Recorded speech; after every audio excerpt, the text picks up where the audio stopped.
Hi, everybody. It's Gene Simmons, and you're not, and you're listening to the Potter Than Hell podcast with Steve, BC, BB, and Dylan.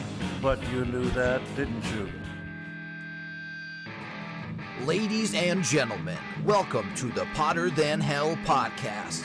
This is your last stop on the crazy train of hard rock and heavy metal. So sit back, buckle in, and hang on. Here we go.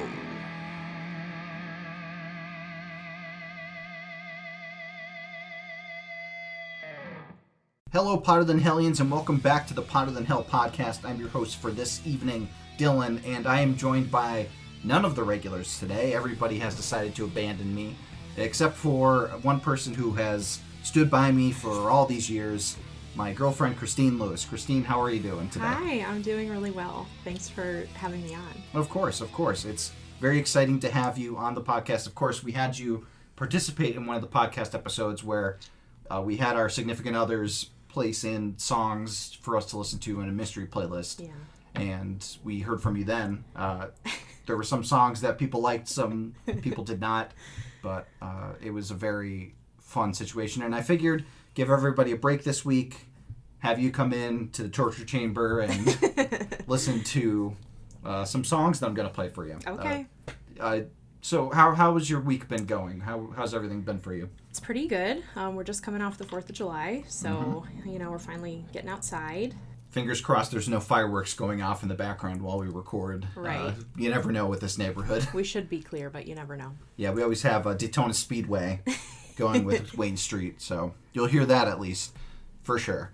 So last week's episode, actually, I feel like you would have liked last week's episode as well because we did an Anything Goes playlist where we picked songs from 1978 to 1988 and had everybody guess them. We had Jen Roberts-Vena, of course. You know, friends with her daughter Kayla, went to school with her, and Sonny Pooney, regular on our podcast. And we had great songs like Running Up That Hill from Kate Bush. Excellent. That was not well liked by a lot of people. Was that your pick? It was my pick, yeah. Oh, man. I'll have to show you the playlist because I Okay. think you would like some of the songs. But it was a very fun time to talk with Sonny and Jen about those songs. But that was in the past. Let's go to the present. What are you currently listening to, Kristine? I know that you had a release come out that you're very excited about. Okay, so I have to say I'm a little intimidated to be on the show because this is not my genre. I mean, I do listen to it, but I am a pop girl through and through, and to that end, we just had a very big day in the Swiftie fan base. Taylor's version of Speak Now, her third studio album, came out yesterday, or today rather. I say yesterday because I did stay up until midnight this morning, to listen to it. Myself and Brian, our third wheel, we were up until about 2 a.m. listening to that, and it was a great experience. So that's been on repeat today. And then Olivia Rodrigo's new single for her new album, Guts, called Vampire, the single is called. That has also been on rotation. I think it's great. Yeah, we love Olivia Rodrigo here at the Potter Than Hell podcast, and by we, I mean me. You. BB, I think, might know some Olivia Rodrigo thanks to Casey. Okay. But BC and Steve, absolutely not. I mean, the first album, I myself had to get over a hump with that at first. I thought it was, she was 17, so I had the reaction where I was like, this is a little juvenile, but then I let it go. You understood the masterpiece of it. And she got to me, so... Yeah, that's very good things to be listening to. I listened to the Olivia Rodrigo single, and that was fantastic. Yeah. I've not listened to Speak Now because I know we're going to be listening to it a lot in the car, so I figured I would you're that happen. pacing yourself. Yeah, I'm pacing myself to not burn myself out. We burned you out hard getting ready for the Eras tour. So. Yes. I like Taylor Swift, but... I like some variety as well. So I give myself the variety. Tactful answer, yeah. And to that end, I was listening to the latest album from an amazing guitarist, Nita Strauss. She is the current guitarist for Alice Cooper. She's been with Alice for a while, and she was the guitarist for Demi Lovato for a little bit. Oh, okay. Before she left to come back to Alice. But She released a solo album, The Call of the Void, and it features a lot of great singers on there. Alice Cooper, Lizzie Hale from Hailstorm, Chris Motionless from Motionless in White. They're local boys from Wilkes-Barre. Sure. And it's a really cool album. There are some instrumentals on there. She's a shredding guitarist. Amazing, really good guitar work. And I think it might be an album of the year for sure. Cool. For the podcast. So I'm very excited to dig into it a little deeper because Nita Strauss, kick-ass guitarist, and I think she fits the best in Alice's band.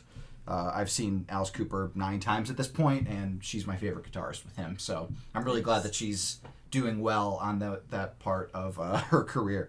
So that's what we've been listening to. Kristine has Speak Now, Taylor's version, and Olivia Rodrigo's latest single, and I have The Call of the Void from Nita Strauss. So Kristine, I brought you here today to introduce you to some music, possibly to... Dylan goes, this is an intervention. Yeah. We are cutting the Taylor forcibly. So, we did a similar episode to this when my dad and I were in Myrtle Beach, where we recorded with our cousins Seth and Tyler. Sure. Where we gave a grouping of songs to them from our genre of hard rock and heavy metal and asked their opinions on it because they are not hard rock and heavy metal listeners. And I figure, why not do that with you, who listens... As you said, you're a pop girly. You listen to Taylor Swift. You listen to a lot of different things. Mm-hmm. And I figured I would do it in a very fun way. I'm calling this the ABCs of hard rock. Okay. So I picked an artist from each letter of the alphabet. Okay. And believe it or not, there were artists for each letter of the alphabet. Okay. So I did have to kind of dig deep for some of them. But I'm going to play you a song from each of those artists, and I just want your opinion. I want to hear what you think of them. You know, anything that sticks out to you, you know, coming at it from the pop sensibilities that you listen to. Besides Taylor Swift, why don't you give us a couple more artists that you check out, like usually in your rotation? So I wanted to bring this up. So you and I listened to a lot of Paramore. That was a band that was like very important to me as a teenager. I listened to them from their first album, I think, which I think was 2007. Oh, We Know It's Falling? Yeah, so that was when we were middle school, coming up through high school. That was one of my first concerts I ever went to was on their Brand New Eyes tour. So Paramore is still heavy in my rotation. And then I've kind of started branching out a little bit more into like technopop. So Peach, PRC, we love Peach. She's got more of that ethereal, like kind of techno sound. Yeah. And then from there, I kind of go more toward... the word ethereal jumps to mind for like Phoebe Bridgers, Boy Genius, stuff like that. That's like my mellow music. Yep. And then Fall Out Boy. A little pop punk in there. Pop punk, yeah, exactly. So like alternative rock, pop punk vibes. Awesome. So when I went about picking these songs, I tried to pick artists that we talk about on the podcast quite a bit. Artists that some of them you might not have heard of. And I tried for most of them to pick the top song that they have on Spotify, the song with the most streams. There are some songs that I made the exception for, like there was one that we literally just talked about last episode, so I shifted to a different song from them, or a song that I don't think really represents them as a band. Okay. Like for instance, there's a song from a band called Extreme, More Than Words. You've heard it before. Yeah. Absolutely not indicative of what the band does, so I picked a different song for them. So that's so interesting because that's the song that like everybody's gonna know. Exactly, and that's the wild thing about this genre is that bands like Blue Oyster Cult, you know their big songs like Don't Fear the Reaper, Godzilla, but the rest of their catalog is so different from those. Yeah. So that's kind of why I wanted to give you this hodgepodge of different artists for you to check out. So I have 2 different ways that you could listen to it. We could play it over the speakers, or we could have you listen to the headphones. I'm going to defer to you. Okay. And what's going to happen is we're going to listen to each song. I'm going to pause the recording, and then we'll come back to record, and you'll give your thoughts. And I just want you to, at the end of the thoughts, rate it 1 to 5. 1 to 5, okay. Yep, and just keep them in mind, because I'm going to ask your favorites and least favorites. Okay. Now I know why I have a pen in front of me. Okay. So... we're going to start off with an artist that I literally just talked about a few seconds ago, Alice Cooper. Okay. Alice Cooper, as you know, is a man, Vincent Furnier. I don't know why you would know that. I don't know why I said that. But originally from Arizona, very shock rock, horror rock, does a lot of cool stage stuff where like he'll get his head chopped off by the guillotine, or he'll have crazy antics on stage like that. He'll have like a Frankenstein monster stalk about on stage while he sings the song Feed My Frankenstein. Interesting. But it's the artist that I've seen live the most. He also has a band with Johnny Depp called the Hollywood Vampires. They're kind of a super group, also featuring the guitarist from Aerosmith. But the song that I'm going to play for you is it's not really a ballad of his, but it's kind of a softer song called Poison. So would you like to listen to it over the speaker, or would you like to listen to it in the headphones? Let's do the speakers. Okay, cool. So we will be right back, and we'll get Kristine's opinion on Alice Cooper's Poison.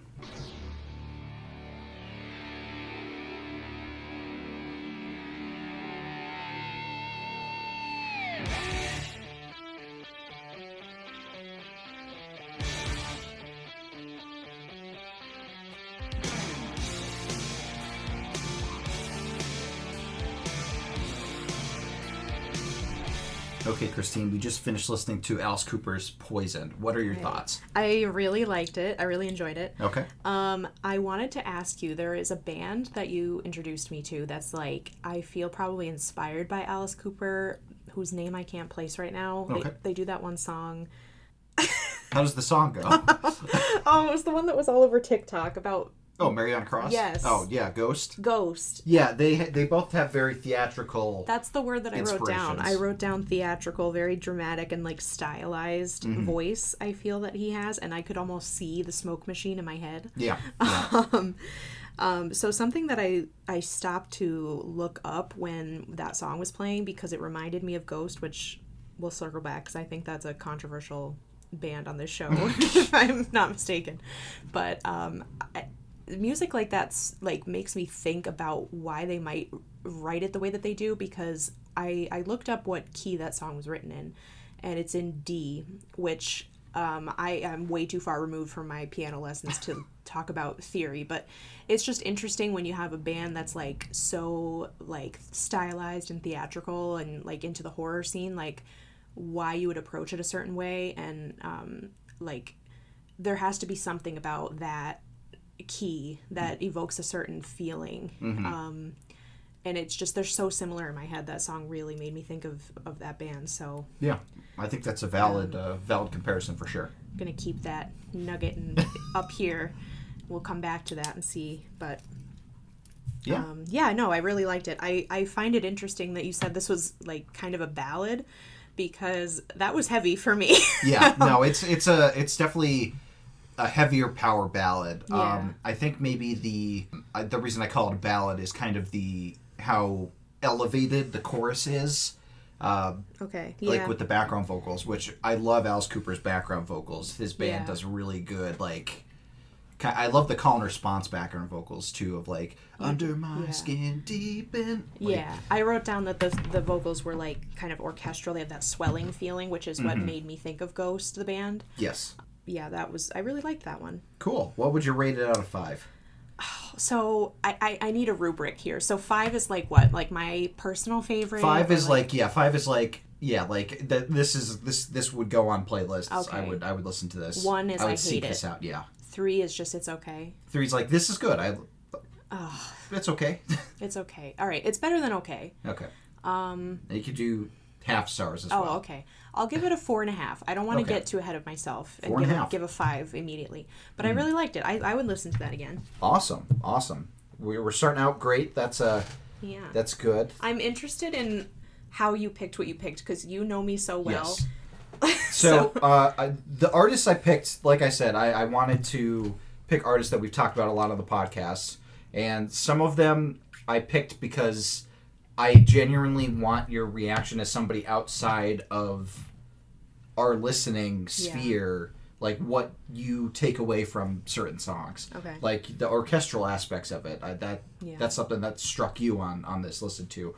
And like normally like somebody might be going towards the guitars or going towards like, the drums or you know. So it's interesting to see that kind of focus. The reason that I am into Taylor Swift so much is for a couple of reasons. One, because her lyrics are so storytelling, like narratives, and then the other is just the emotion that goes into the songs. And so I tend to really respond to songs that are uplifting like that, that's why I felt the need to Google what key that song was in, because I'm like, something about songs in this style like just really get me. I don't know if it's the orchestral vibe, the key. So it was hooking you emotionally. Yeah, it just felt, there's something about songs that are similar to that feel almost like uplifting, I guess is the word, like what you said about the chorus.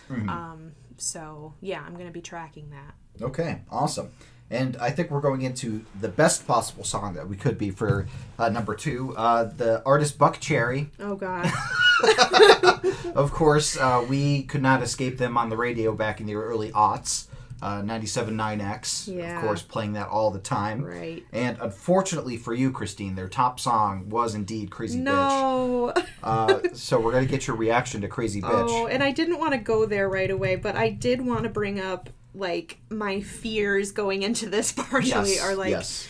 yeah, so we're going to have to talk about it. We could do it after. Okay. So we will be right back after Kristine listens to Buckcherry's Oh, boy. Crazy Bitch.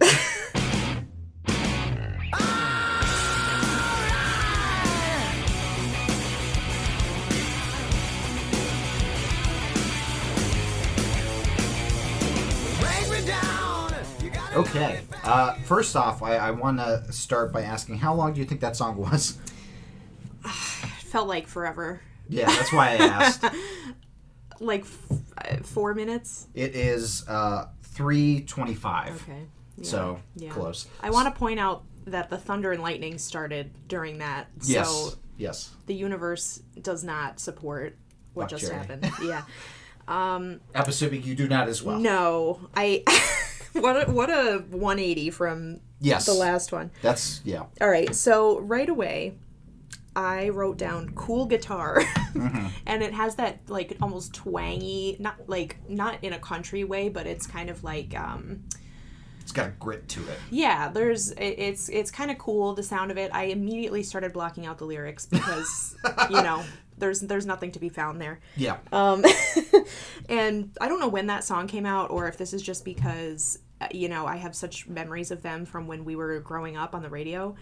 But there's something about that lead singer's voice that is nostalgic to me with that like raspy, almost like yelling that he is doing. Yes. Again, Josh Todd is the lead singer's name. all right, Josh. Came out in 2006. Okay, yeah, that kind of tracks with like my memory of them, but I really honestly I was not listening to the lyrics because I feel like we don't need to go there, they speak for themselves, but I was listening for a couple of things. So something that also gets me excited about rock music, especially like when we're talking about Paramore, is drums. Yes. Drums and guitar, but mostly I was listening for drums to see if there was anything creative or exciting going on in this song. And there really wasn't for me. Very basic drums. Yeah. So, unfortunately, like, just the music itself to me, like, didn't really sound at all very creative. Like, it didn't get me thinking like the Alice Cooper did at all. It only sounds slightly more elevated or harder, I guess, than what you would have heard on the radio. Like, it reminds me almost of like Nickelback vibes.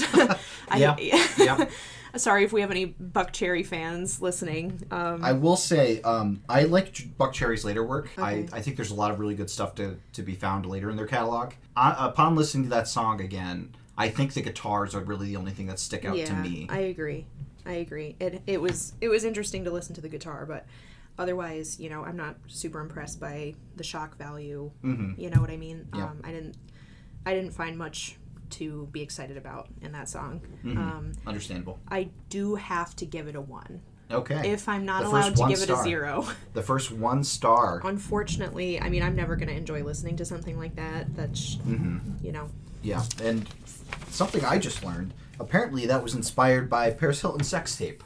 Oh, come on. So we support Paris Hilton in this house. yeah, that shows what time period this came out in. Sure. Oh, absolutely. And I also find it very funny, and I like to consider this like a cause and effect situation. I believe they're, and I got to look at the chronology here just to be safe. Yeah, so Crazy Bitch was the first single released for this album, and the last single for this album was Sorry. Yeah. Oh. You remember that one. Somehow, I don't think that was what they were apologizing for. I'm sorry, I'm black. I'm sorry, I'm black. Oh, God. Sorry about all the things I did to you. God, there's so many songs from that era that are just baked into our DNA at this point, and yes. I hate that that's one of them, but it is. So. Well, this next song is not from the era that we know. It's from the 80s. This is a band called Cinderella. Okay. They are kind of a hair metal band, not together anymore. Their lead singer, Tom Kiefer, still tours, and we have seen Tom Kiefer live quite a bit. So I'm very interested to hear your thoughts on this one. Very different vibe from Crazy Bitch, so Thank God. We're pinballing around the hard rock machine here. What's the song called? So the song is going to be called Nobody's Fool. Okay. So we'll be right back after Kristine checks out Nobody's Fool.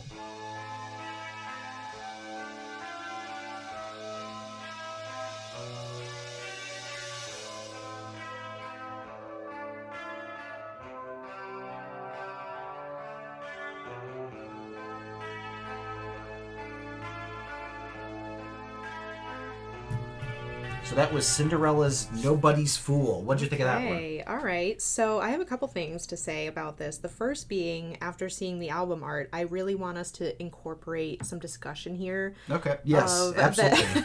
The hair metal to emo kid pipeline. Yeah. Oh, for sure. Yeah. Look at their hair. They look like scene kids. Yeah. No, it's insane that the inspiration you could see from the Sunset Strip going into the dark and twisted basements of the emo kids.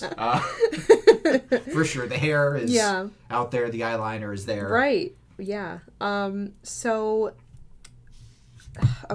with that in mind, I was maybe like listening for some certain things to like, you know, confirmation bias, I guess, for like my pop punk background. Mm-hmm. I didn't get it, but I do have some other things to talk about. So I should have brought up as well, there were years and years, like 5 years ago, when I was in college, it was kind of like a comfort thing for me to listen to a ton of like classic rock, because that's what I grew up listening to with my dad. So there are some like musical stereotypes or like, not stereotypes, but like patterns that I'm kind of used to listening for in older music. And especially with like the 80s, this song reminded me a lot of like classic, you know, they rely a lot on that cymbal, and like the, I don't know how to describe the guitar in this song. It's almost like reedy. It's more like, I don't have the vocabulary for it, but it did sound very like classic 80s rock song to me. Yes. Almost to the point of, I don't want to say boring, but like it more classic, I guess is the word. Okay. I was impressed with, at the 3-minute mark, there was a little guitar solo that I feel kind of like slowed us down a little bit, but then brought us back up. Yes. But I do feel like the song was a little too long. I agree. Yeah. And back to like musical patterns that I'm listening for, like it's so funny because as a Taylor Swift fan, I'm like trained to expect certain things out of a song. Like we are very invested in bridges of songs. And that has not happened yet. Yeah. So I'm interested to break up my expectations. Unfortunately for this one, I did like it. And I thought there was more vocal variation in this one too. But because of the predictability of like that 80s sound and how long it was, I think I have to give it a 3. Okay. Now, what did you think of Tom Kiefer's vocals? Because a lot of people are very split about his vocals, because as you heard when he gets into the higher pitch, it gets like a little vibrato in there. You know, I'm glad that he went for it. It was more interesting. We're coming off of Buckcherry, you know, like so he went for it. I didn't dislike it, but you know, maybe if you listen to too much of it, it could be a little grating. Okay. But yeah, to me, this song was just very cookie cutter. Yeah, run of the mill 80s. It was kind fine. of what you're expecting from this era. It was a classic 3, if there ever was one. Yeah, I can absolutely see that. There is a version that Tom Kiefer recorded with Lizzie Hale from Hailstorm as a duet. Okay. Which that is very interesting. That would probably be a little more interesting for like a 4+ minute song. So the next song we're going to be talking about is from a person who was considered one of the biggest names in hard rock and heavy metal. He was the lead singer of Black Sabbath after Ozzy. Ronnie James Dio from upstate New York. He's a short king. He passed away from cancer, unfortunately, but he is often thought as popularizing the devil horns because he took it from, the Italian, like warding off the evil eye. That's interesting. Yes. Actually, fun fact, Carl Kennedy, you know Carl. Yeah. He is in a band with Ronnie's cousin. No shit. With Dio's cousin, yeah. That's David awesome. Rock Feinstein. So, there is that. We do have a separate degree of separation there. Right. But this is off of his very first solo album. The solo album is called Holy Diver. And the song that I'm going to be showing you is called Rainbow in the Dark. Dio likes his fantasy lyrics, very like swords and sorcery type deal. Okay. Without further ado, I'm going to play Rainbow in the Dark for you from Dio.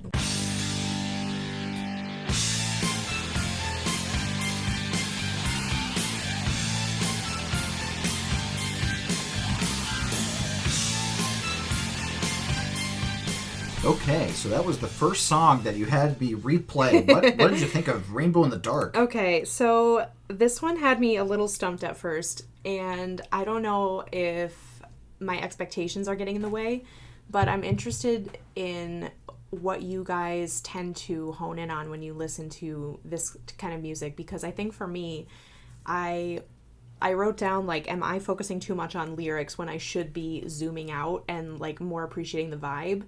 And then you brought in the album, and we were looking at the album art and, like, some tour photos and stuff. And, like, I'm so impressed with, like, the stage presence and the imagery going on there, and the music matches it perfectly, that I think I was, like, trying to get too nitty-gritty into the lyrics when that might not necessarily be where the value is all the time. Well, it's wherever you find value in songs. Like sometimes the lyrics are cool. Like Dio's lyrics, like I said, very sword and sorcery, very like magic themed.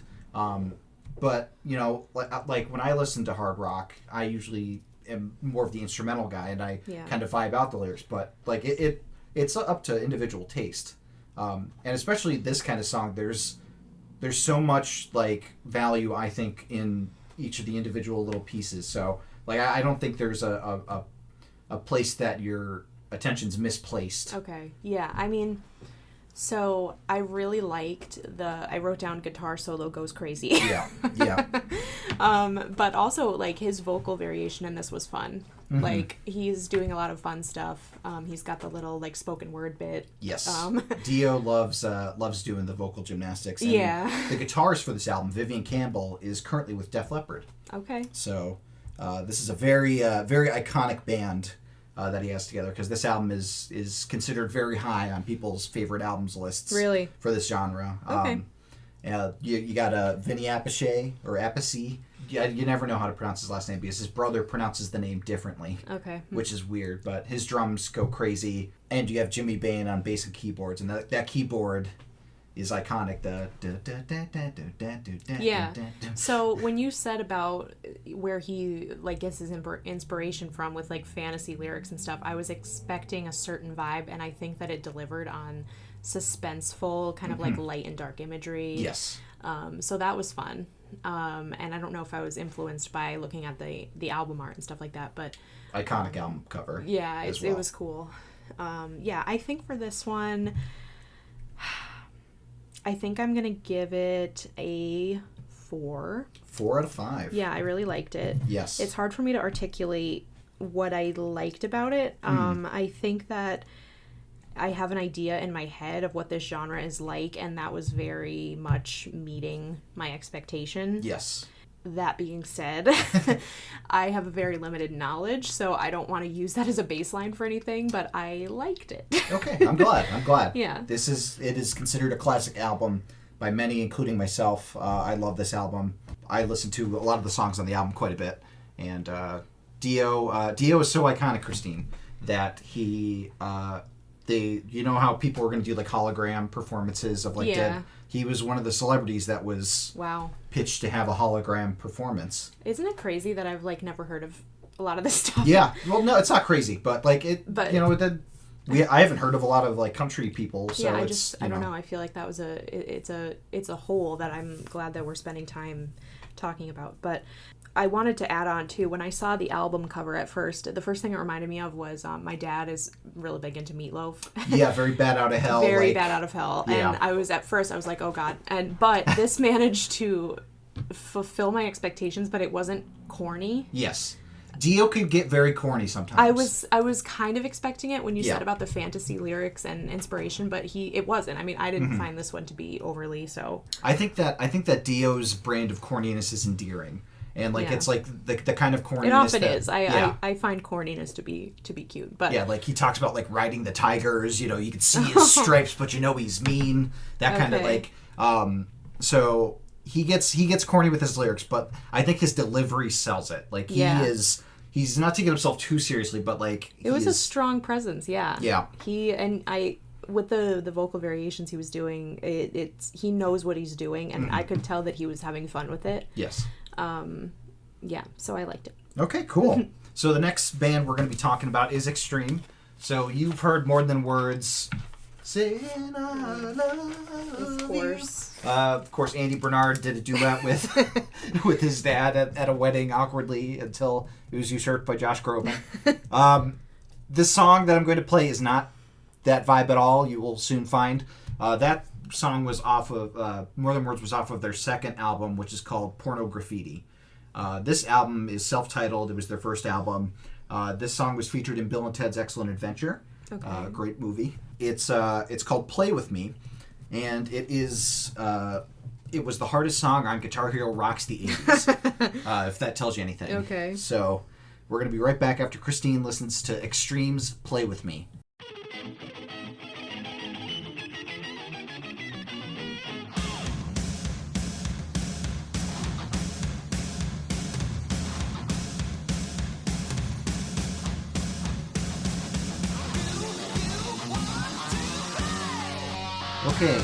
Okay. That was Extreme's Play With Me. Very different from More Than Words. Dear God.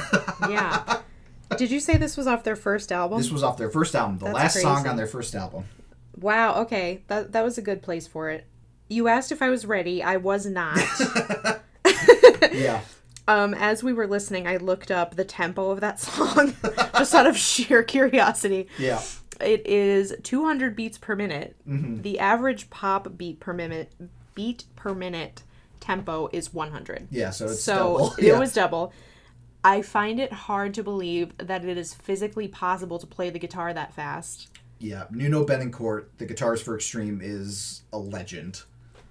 His guitar work is blistering. I was going to say, it would not have surprised me if you said that they recorded this and then artificially doubled. No, that's all Nuno. Yeah. That is unbelievable. Yeah, he's that good. And he's good live too. He is fantastic. Yeah. He's considered one of the best guitarists in the genre. Yeah, I am impressed. If that was playing in the car on our way back from the bookstore, I would probably have gotten pulled over. From going too fast? Yeah, that was one of the most unique songs I think I've ever heard. Yeah. That, dare I say, could be the first 5. Oh, okay. Yeah, just for sheer, unique, Yes. how unique it is. I've never heard that kind of guitar before. Mm-hmm. Yeah, Nuno is a legend, and a lot of people compare him to Eddie Van Halen, because of course Van Halen also a very good guitar, and it's an apt comparison because the lead singer of Extreme, Gary Cherone, was in Van Halen after David Lee Roth and Sammy Hagar. Huh. He's in what's considered the worst Van Halen album. Well, not his fault, but it's just funny that the kind of thing. But Nuno is blistering, and it's like you don't even give a shit about the lyrics. I was gonna say that kids games because right. His guitar work, throwing in a little bit of classical flair to it. Yeah, yeah. No, it would be too much if the lyrics were trying to do more than that. Yeah. You just had to almost let it be what it was, and I would have been fine if there were no lyrics. Yeah. Yeah, that one is definitely if you were working out or you needed to get pumped up for something. Yeah. That's a good one. Well, on the scene in Bill and Ted's Excellent Adventure, it's the historical figures are kind of let loose in a mall. Sure. And Beethoven's playing the electric piano crazily, and chaos. Joan of Arc is doing aerobics with with a group of people, and that's what was going on in my mind. Yeah. So. Yeah. So that was your first 5 star. Yeah, huh? I can't in good conscience docket for anything. It's fun. Yeah, it was fun. Yeah, exactly. It gets your blood pumping. I'm Right. still like, I'm coming down from it. Yeah. Yeah, so I'm glad you like that one. Yeah. The next band we're going to be talking about is a band that's kind of put into the genre of sleaze rock, kind of the that's kind of the feel they get. It's a band called Faster Pussycat, named after the movie Faster Pussycat Kill Kill. The song is their most famous song called Bathroom Wall, so you can probably... There's the sleaze. Yeah, you could probably start to think about what that's going to be about. Okay. So we will listen to Bathroom Wall. What was the last album we were talking about? Porno Graffiti? Porno Graffiti, yeah, that was extreme, yeah. This one is off of Faster Pussycat's first album, just named Faster Pussycat. Okay. They had a more famous song called House of Pain, but it's a ballad and it doesn't really fit with their thing. And you probably heard House of Pain. But there's no one home in my house of pain. Yeah. Again, it does not go with them at all. Isn't that so funny? Yeah, how that happens. It's such like a heartfelt song. Yeah. Where were you? Where'd you go? And then they do songs like Bathroom Wall. Well. They also cover You're So Vain. Okay. But we will not be listening to that right now. We will be listening to Bathroom Wall, and we'll be getting back to you right after that.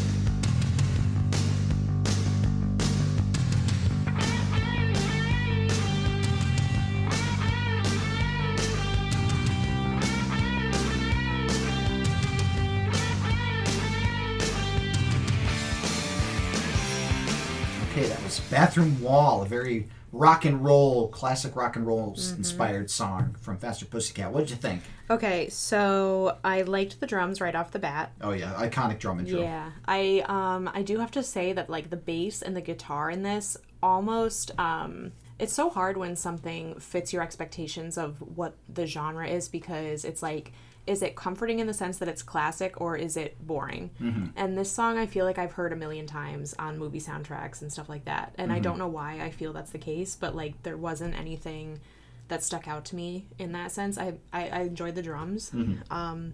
I will say, as soon as I got the gist of the song, I started Googling when 867-5309 came out, which was 8 years prior to this one. Yes. So, I mean, I'm always going to think of that song first. Mm-hmm. And then I just stopped listening to the lyrics at that point. Yeah. I enjoyed it. Mm-hmm. I think that it's probably a 3. A 3, okay. Yeah, I think at the end of this, we're going to have a good handful of songs. I don't think it's going to stick out, but I didn't dislike it. Mm-hmm. Yeah, something also funny about the song that I noticed when I was looking at the lyrics was it starts with 281, which is a Carbondale code. So if that song had taken off instead of Jenny, we could have had a real that would have been bad. different turn of events here in Carbondale. But it's funny because this band is notoriously a wreck. There's footage of the bassist like getting so blitzed on stage that he like takes a head off into the drum riser, goes down like a log, like a tree getting taken out. And when we saw them at M3 one year, they were doing a situation where there was one stage, and every time a band was done, the stage would rotate, and the next band's setup would be on the other side of the riser. And we were joking like, oh, Tame Me Down, the lead singer, he's probably going to be like still sleeping on the stage from last night. And sure enough, he is on stage like in his pajamas. Oh my God. Like, looking like he just woke up, like laying on the ground. And I'm like, are you kidding? Oh, jeez. But they're notoriously sleazy. They have a song called Porn Star. They changed the lyrics of Bathroom Wall live for the second time of I decided it was about time I made the call. I decided it was about time she licked my balls. Oh, Jesus. Yeah. So. I mean, all right. Yeah. Go off. I mean, have fun. It was fine. Yeah. Okay. That's my thoughts. Okay. Next song we're going to be talking about is a song, I don't think you know it. It's by Guns N' Roses. I don't think you've never heard of them, right? It rings a bell. Okay. Guns N' Roses, of course, all over the radio, and this song is no different. It's one of their most famous songs of all time. Slash hates the riff. He played the riff at first as like a joke, and everybody loved it, so they kept it in the song. I'm not even going to tell you what song it is because you know what song it is. If you had to guess what song I'm going to play for you, Sweet Child of Mine is the song. You've heard it a million times. You've heard it recently on, I think it's on like a Geico commercial or something. Slash is like trying out for a band with it. Okay. But of course, Guns N' Roses, like the last band to kind of come off the Sunset Strip, like right at the end of kind of the hair metal age. But then they kind of blew up into stardom until Axl Rose decided to be a shitty frontman and like go on 3 hours late. I'm going to tell you a story actually. So Guns N' Roses did a co-headlining tour with Metallica. One show, James Hetfield misstepped on the stage and ended up getting hit with pyro. Oh my God. Got third-degree burns. Holy Had shit. to get taken off the stage and brought to the hospital. Guns N' Roses could have gone on earlier to like alleviate the crowd, to like play a little longer.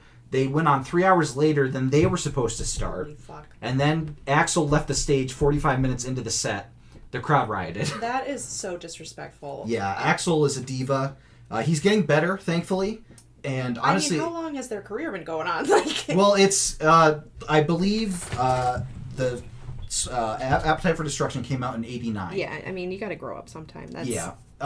He is the weakest member of the band for me. He was in AC/DC for a little bit, replacing Brian Johnson. But for me, it's all about the music. It's Slash on guitar. It's Izzy Stradlin on back rhythm guitar. Dylan forgot how to say words. And Duff McKagan on bass. And in this song, it's Steven Adler on drums.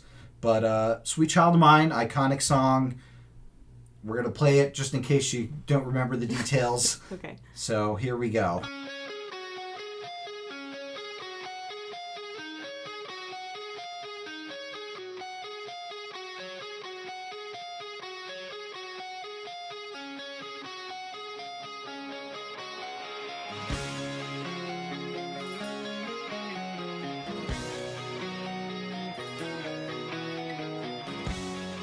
Okay, that was Sweet Child of Mine Okay. from Guns N' Roses. What'd you think? Okay, so I came to a realization during this track, Okay, which is guitar solos in this genre very big.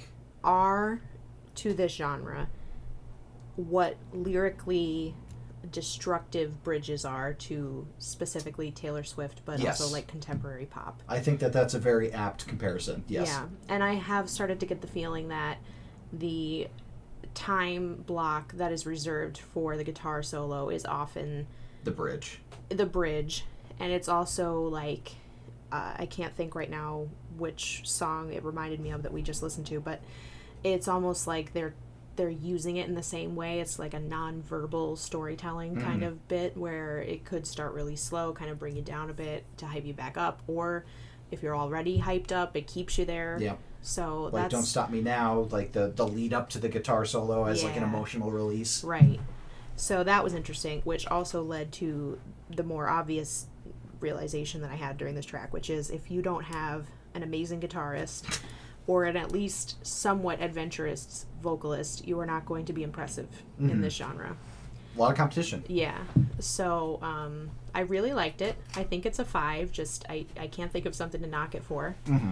I am familiar with it. Like, I've heard it because it's in the zeitgeist, but like Yeah. I'm not as oversaturated to it as you probably are. Yeah, I really liked it. I think it's probably a 5. Awesome. Yes. I can absolutely get behind this being a 5. It's a classic for a reason. Yeah. Like, it's popular for a reason. It follows such an interesting structure of like the regular song, and then like the solo break kind of shifts into a different part with the where do we go? Like, Right. that's very different for the rest of That's the song. what I was thinking.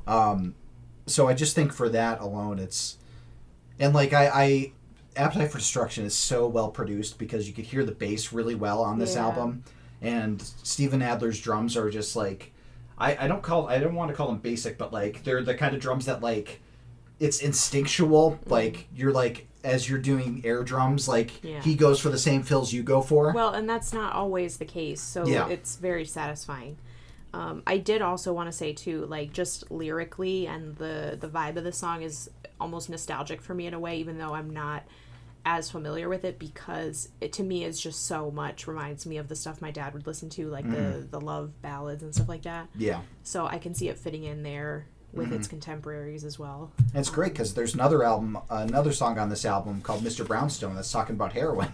Well, you got to switch it up. We've been dancing with Mr. Brownstone. He's been knocking. He won't leave me alone. Then there's a great song called Night Train that's about like a cheap brand of I think whiskey that they would drink. But well, that's for another episode. Inspiration comes in many forms. So we're going into the H now, and this is an artist from York County, Pennsylvania. Oh. Hailstorm, Lizzie Hale. This is our first female vocalist of the night. Cool. And unfortunately, I think it's our only female vocalist. But that's something in the genre that I find very interesting, that it doesn't seem to be as accessible for like non-male people. Yeah. Well, yeah, and I did want to say too, like, something that I'm a little bit afraid of as we get further into the alphabet is, like, just because I'm a new ear to it, like, I don't want to run out of things to talk about, but, like, they do start to sound the same. There's a lot of the same subject matters at times. Subject matter, like, some of their voices start to sound similar to my untrained ear, so... Completely understandable. Yeah, I'm interested to hear this. Yeah, so it's Hailstorm. Off their first album, this song is called I Miss the Misery. Lizzie Hale, considered a very good not up and coming at this point, but still relatively new to the scene as compared to, like, you know, Alice Cooper, who's been going since the 60s. So I'm very interested to hear what you think of this. This is kind of like 2010s era. Oh, I was going to ask. It's like 2009 this album came out. Yeah, so that's a big jump. Yeah, so we're going from 1989 to, I think, 2009. Okay. So we'll be right back after Kristine listens to I Miss the Misery by Hailstorm.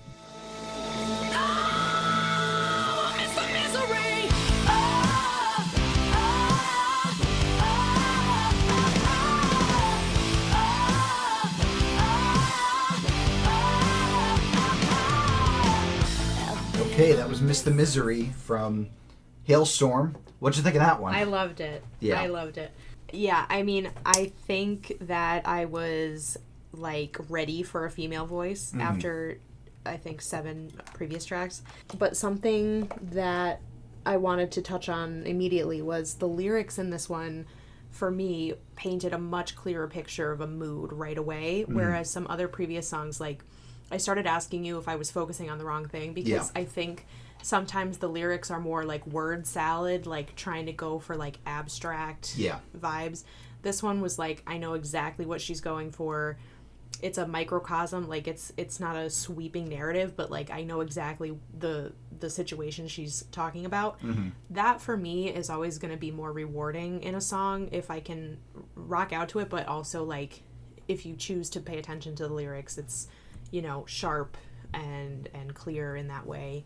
I'm going to give this one a 5. Yeah. I think that for a more modern song, it really took from the past and fits right in with that stuff. But I loved her voice. She's got a deeper voice than Hayley Williams, who I am obligated by law to bring up. Yes. We are impressed by Hayley Williams on this podcast. I played them right, and they liked it. So. Good. Yeah, so I would be interested to hear more of her stuff because Hayley gets so far up there that, like, you can't keep up with her. But her voice is very satisfying. And I liked, you know, the drums, the guitar, and everything. I believe the drummer is her brother as well. Cool. She didn't get lost in the music either. Yeah, she is kind of the focal point of the band, just like Hayley is with Paramore. Yeah, the grit to her voice is so, like, especially when she gets, like, with the, like, at the last part of the chorus. Yeah. You know, I'm not even going to attempt to sing it, but you know, I like the kick in the face. Love the way that the rise up on the hurts. Yeah. Well, that's so what good. I think struck me about her voice being a little deeper than Hayley, because she is starting from a deeper place so she can reach up higher, and there's something about that range that is really striking. I was impressed. Yeah. I liked it a lot. And this was when she was young. This was like she was in her teens, I believe, during this album. Really? So, wow. Yeah. So she's just gotten better. Great vocal control. Yeah, no, it's fantastic. Hailstorm is a band that is I'm really happy is on the scene, because they had a lot of good they add a good mix to the grouping. Yeah. It's not just a bunch of old white dudes, you know. I'm glad you like that. Yeah. Very, very glad. Yeah. The next band is... Wait, did I rate that one? Yes, you rated it 5. Yeah, okay. You gave it a good. 5 out of 5. Just want that on the books. Yes, absolutely. Okay. The next band is a band that we talk about all the time on the podcast, Iron Maiden. Of course, you've heard this name many a times. Mm-hmm. I'm sure you've seen the album covers and such. If not, I will show you them during the thing.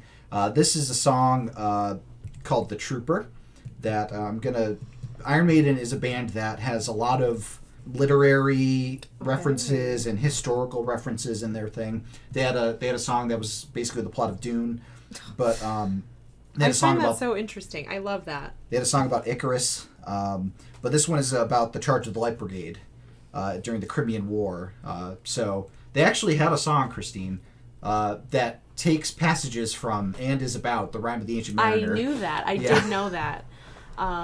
Yeah, I blocked that out sometimes because we had to memorize that in school. Yes. But that is interesting. I always appreciate when artists draw from literary stuff. I was an English major, so that stuff just hits. But I think there's something to be said for wordplay and stuff like that. So, yeah, I don't want to get too esoteric here, but... Plus, they had Margaret Thatcher dead on the cover of one of their singles. So. You know, it's so funny that you bring that up, because something I wanted to talk about as we were talking about Hayley Williams and Paramore and stuff like that is, like, I didn't want to necessarily go there, but, like, I don't want to necessarily bring up politics, but, like, I also am curious, like, certain musicians are very Rage Against the Machine, like, not the band itself, but, like... I'm interested in if the music goes there at all. There are a lot of bands that do have that.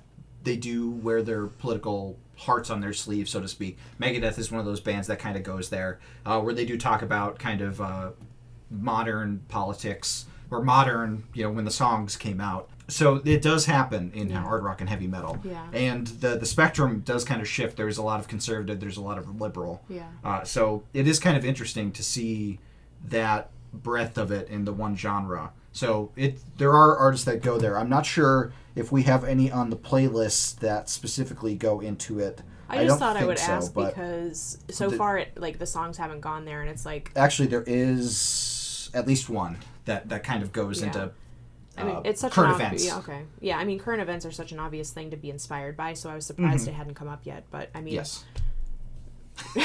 Margaret Thatcher. Yeah, we'll get into it. All right. Okay, so Iron Maiden's The Trooper.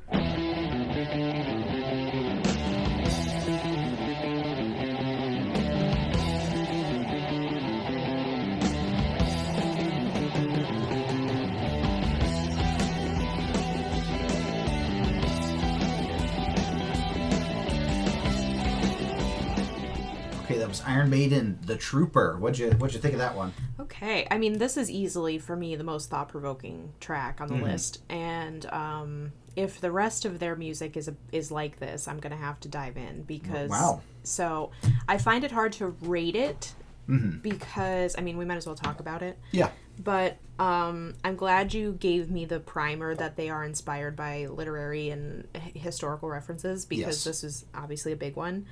When you showed me the album art, the first thing that I was thinking, right off the heels of our conversation about politics and music and stuff, is so the album cover is a skeleton in a straitjacket in a padded room. Yes. And I'm just thinking of the other album covers that we've seen. So there's a lot of like devil imagery, demon imagery in the lyrics and on the covers. Wait till I show you the album that came before that. Okay. So the album that came right before it. Oh, there you go. Number See? of the Beast. There it is. Yep. So, okay, I mean, this goes right to what I'm trying to ask, which is like, this is such a prevalent, like you take one look at this and you know what genre it is. Yes. And that's not unique to them. But like my question with that is, so why? Like a lot of it's so attention grabbing and like provocative, and like I'm not a conservative person by any means, so I'm not offended by it. But like my question is like, what is the point? Like, you've got my attention. Yeah.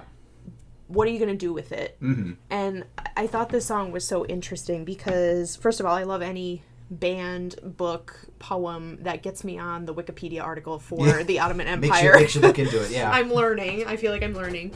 But I was listening to the lyrics and I'm like, I would have to listen again, but like I don't know quite what it's saying. Mm-hmm. I would love to know why and how they picked this inspiration. Like it's so like random, but it has me thinking. I have to say, like, you know, I have a lot of questions. I'm engaged, and that's the point of music and media and stuff. So I'm into it.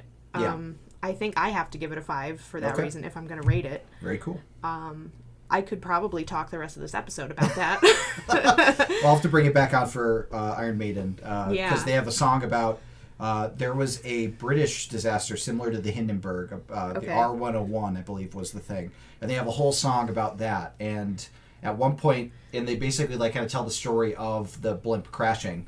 And in the middle of the song, they go into a part that is them doing SOS in Morse code with the instruments. That's so cool. So it's like dun dun dun dun. Oh, that's cool. Dun, dun, dun. So like they do things like that where they'll like either like go from the point of view of somebody in the conflict like they did with the trooper. Like it's kind of the point of view of like the person on the ground. Like this is what I'm like, what I've been told. This is what I'm doing, and all I know is this. Like for instance, their song "Run to the Hills."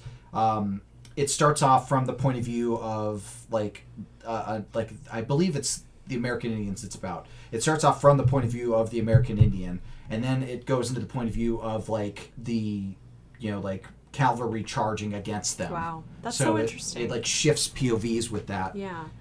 I just find that so interesting. So my 2 main responses to this song were that side of it, so the historical inspiration and literary inspiration and stuff like that. And I find that to be fascinating as like a poetic exercise that they're doing that. And then I come back to like the album imagery. Like, is that just the language of the genre with like that is part of it. And a lot of it is like sometimes it's like I need to give you kind of a dog and pony show to get you to listen. So a lot of it is the shock value of it. Like the Number of the Beast is kind of about like this man kind of like running into like a situation where. See, I'm getting it confused with Dance of Death now because I can't quite remember because I always. Well, so there's the guy in the background and everything's on fire. Yeah. And he's running. So it's like the devil thinks he's controlling the mascot whose name is Eddie. And he's being controlled. But the devil is being controlled by Eddie. That's so interesting. Yeah, Eddie the Ed is what they call it because he used to be like a disembodied head on stage, and then the album artist Derek Riggs drew him as like the mascot. So, like, Eddie is always on the cover of every Iron Maiden album and single. Okay. So he's always in different places. I feel like I'm starting to understand. Yeah. But that's so interesting because I feel like, and I'm like, could be talking out of my ass here, but like, detractors of the genre, I can just see in my head right now are like, oh, it's demonic, blah, blah, blah. And it's like, it's such an excuse not to engage with what they're trying to get you to think about. Yes. Which I find fascinating. Yeah. That was really cool. Yeah, well, I'm glad you liked it. I was very interested to hear your thoughts on Iron Maiden because, of course, you always hear us talking about it. Yeah. And I grew up with that imagery right in front of me. Yeah. So you can understand me being terrified by a lot of things as a child. But my dad used to have the cloth posters on the wall of all the album covers of Eddie. So that's imagery that's kind of been burned into my head. Yeah. So yeah, the next band is also a classic band in the genre, Judas Priest. Okay. Again, we're getting into the kind of religious sacrilege imagery with the title Judas Priest. Right. And Rob Halford, one of the first kind of openly gay metal people to be out there. So kind of like breaking boundaries with that. This song that I'm going to play for you is one of their most famous songs, Breaking the Law. Very off their album British Steel. They actually had an album that was called Hellbent for Leather. And PETA got mad at them, and they wanted them to change it to Hellbent for Pleather. Oh, come on. And I think they named it Killing Machine in some countries instead of Hellbent for Leather. But this is we're going to be back after we listen to Judas Priest with Breaking the Law.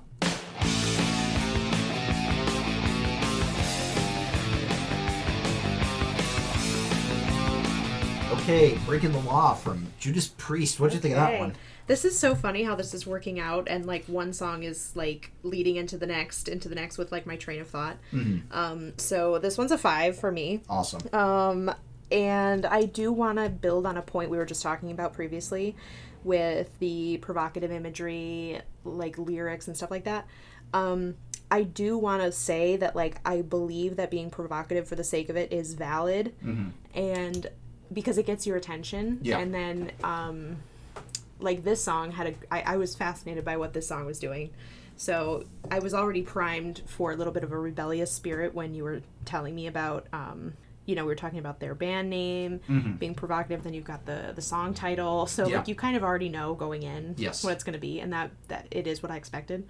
But it was great. It was talking about, the nature of crime being, a result of unfortunate circumstances and poverty and stuff like that. So it's not what I think some people, like some detractors, might think is going on in a band called Judas Priest. But I really liked it. I thought that it was interesting. Awesome. I'm so like not used to this format, like the sound, I guess. Like I'm not used to the song structure. Yeah. So when I do find stuff like this to lock onto, it's really exciting. And that's why I gave the past couple of 5. So Absolutely. Yeah, I think that Judas Priest is a very interesting band because, for the most part, songs outside of this, they have a lot of solos going on because they have 2 guitarists. And the cool thing is that their stage presence is also kind of indicative of that rebellious nature because Rob Halford rides a motorcycle onto the stage. That's cool. So, like, he will always have, like, you saw that he had the whip and he, like, wears kind of like the leather biker kind of outfits on stage. Like a long leather trench coat he'll wear. But yeah, they're a very good British band. Rob Halford is, we interviewed him on the podcast. He was a gentleman. Really? Yeah. Oh, that's fun. But very, very cool band that is a classic metal band. Like this is like, I've seen them live a couple times and they're fantastic. Though, would you believe that this band did a concept record about Nostradamus? You know what? I'm not putting anything off the table because if you had told me in 2019 that Taylor Swift was going to come out with not 1 but 2 indie folk albums, I never would have believed that. True. So artists are artists. They're creative. I love that. I think, did we listen to that? I think you've told me about that. I think I've told you about the Nostradamus album. That's funny. It was not well received, but you know what? Good for them for trying. Yeah, why not? Yeah.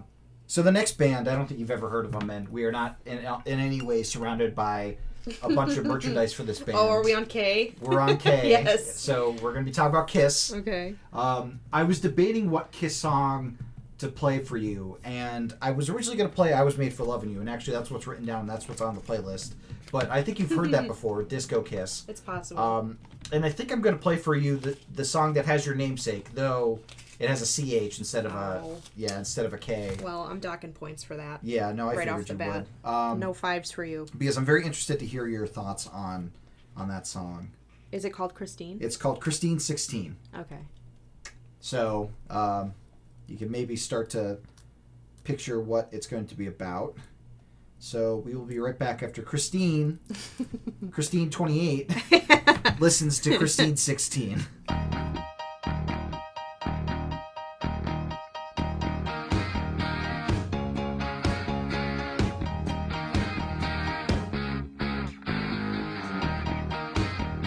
Okay, Kristine 28.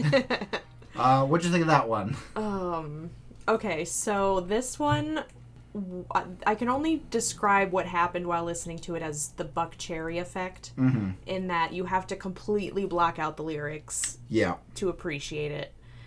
I will say I was excited to hear piano in this one, and not keyboard, but like piano. Jaunty piano.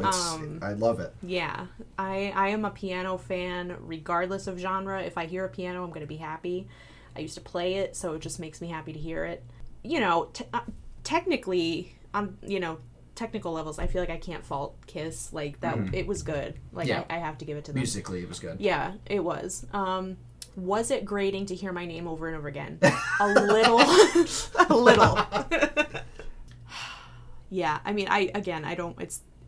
with the Buckcherry conversation, I don't feel like it's necessary to talk about the lyrics. Yeah. Obviously, I didn't like them. Yeah, it's so weird, the fascination with that in the past, like, because Winger has a song called 17, Well, and it's like, why, what is the fascination here? Like, yeah, I mean, you could say that about anything music. Yeah, for sure. But, yeah.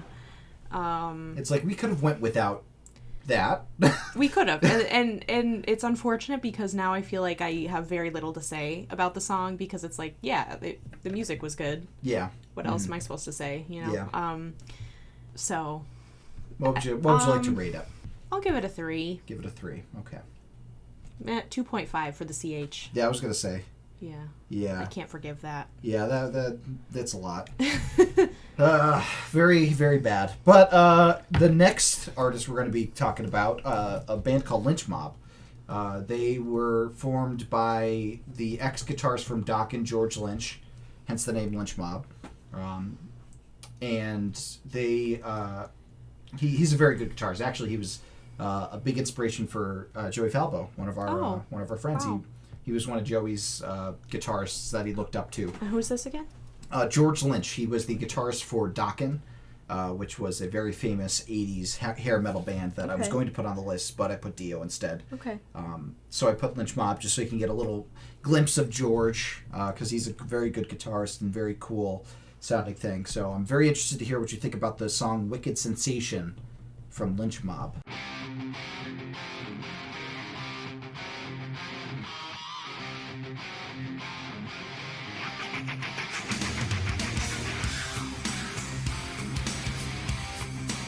Okay, Kristine, did you get that Wicked Sensation? You know what? I did. So I liked it. Okay, good. I thought that it was a very confident intro, and it kind of held for the rest of the song.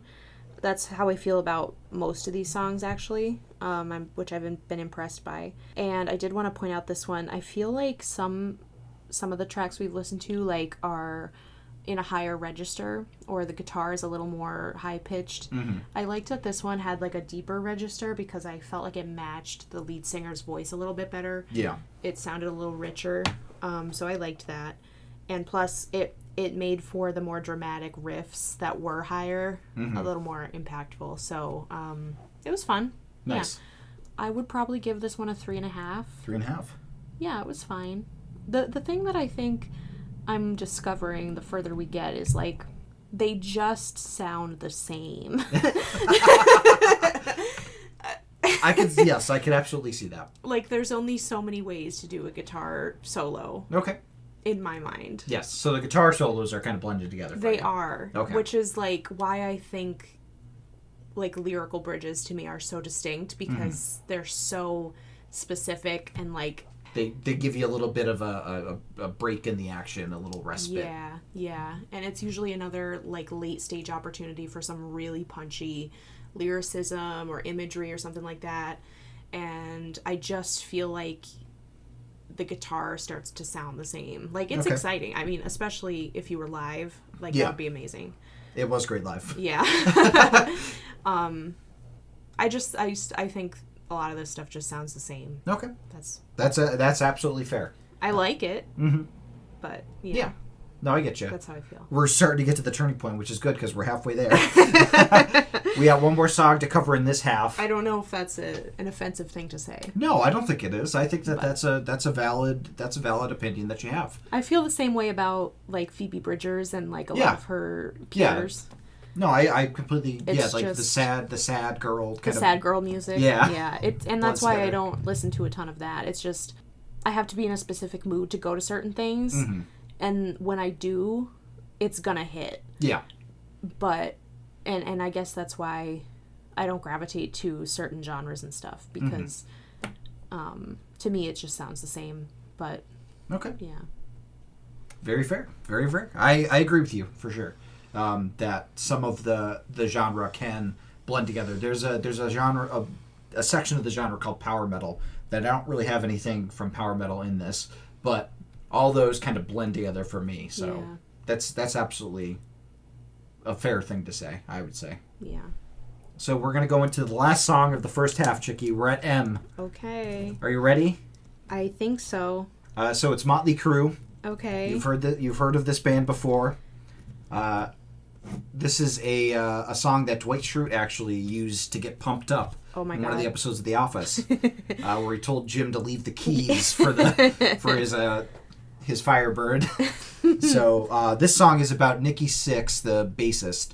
He overdosed on heroin and was considered dead for, I believe, 8 minutes. Holy shit. And it was like He has seen the other side. yeah, he had an out of body experience with it. And like this song is kind of about that. Wow. So this is off of the Dr. Feelgood album. This song is called Kickstart My Heart. Oh my God. So yeah, you can see why the lyrics are the way they are. So we'll be right back after Kristine listens to Kickstart My Heart. Okay.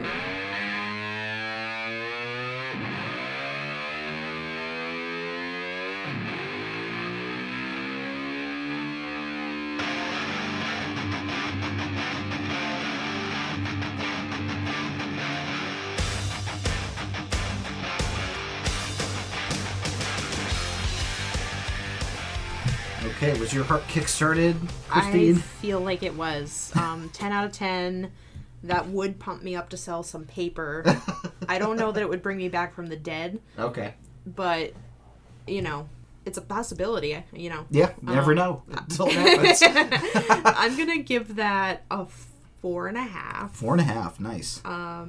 I do really like, there was a break around 2.5 minute mark, and it was like a tempo change and everything. It slowed down and then it kind of brought back up, and that for me helped set it apart from some of the other stuff we've listened to. It kind of like reinvigorated me because it was interesting. Yes. And then I really liked the drums and the guitar kind of at the breakdown there at the end. That was cool. And I appreciate having the context at the beginning with like the personal experience that inspired it, because that break the middle, like I could see where that could kind of be representative of that. So that was cool. Yeah. Nice. I liked it. Awesome. Yeah, I think the cool thing for me, I love the talk box solo. So like that was like the wow wow wow wow, and like it did the kick door by at the end. It's like this really cool like box that the tube comes out and like you do vocal sounds through it and you play your guitar. I was gonna say it sounded like the guitar was speaking. Yeah, that's the talk box. That was a cool technique. There was a lot of like interesting stuff sprinkled into this one that kind of set it apart and got my attention back. Yeah, like Peter Frampton does talk box. Yeah, Like with Show Me the Way. Yeah, and yeah, Do You Feel yeah, Like yeah, We Do? yeah. So Yeah, that's like his course. signature thing. Yeah. I love Talkbox. It's so so fun. Yeah, I appreciated that. It was interesting. Awesome. Yeah. Well, that's halfway through, Chickie. We're gonna take a break and do our gem song, and then we'll be back for the second half of the alphabet. I can see you're getting tired. We're gonna do it. We got this. Yeah, we got this. So the gem song, to break it up for the listener, I'm going to pick a song from Nita Strauss's new album for you all to check out. The song that I'm going to pick is Through the Noise, featuring Lizzie Hale. So it's going to be Lizzie Hale singing on Nita Strauss's album, The Call of the Void. So we'll be right back after you all listen to Through the Noise, featuring Lizzie Hale.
dark, I see you.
So scream, make your destiny, 'cause I can hear you through the noise, through the noise, through the noise, through the noise. This crowd won't recognize your crowd.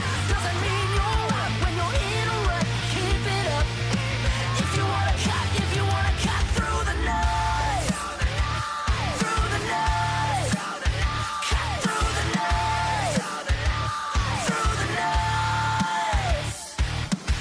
Welcome back, listeners. You just listened to Through the Noise from Nita Strauss featuring Lizzie Hale. And we're back. We definitely didn't take a day break between this recording session and last one, but we're here. We're ready to listen to the back half of the playlist. Well, I'm ready. Are you ready, Kristine? I'm ready. What's Okay. up, gang? Yes.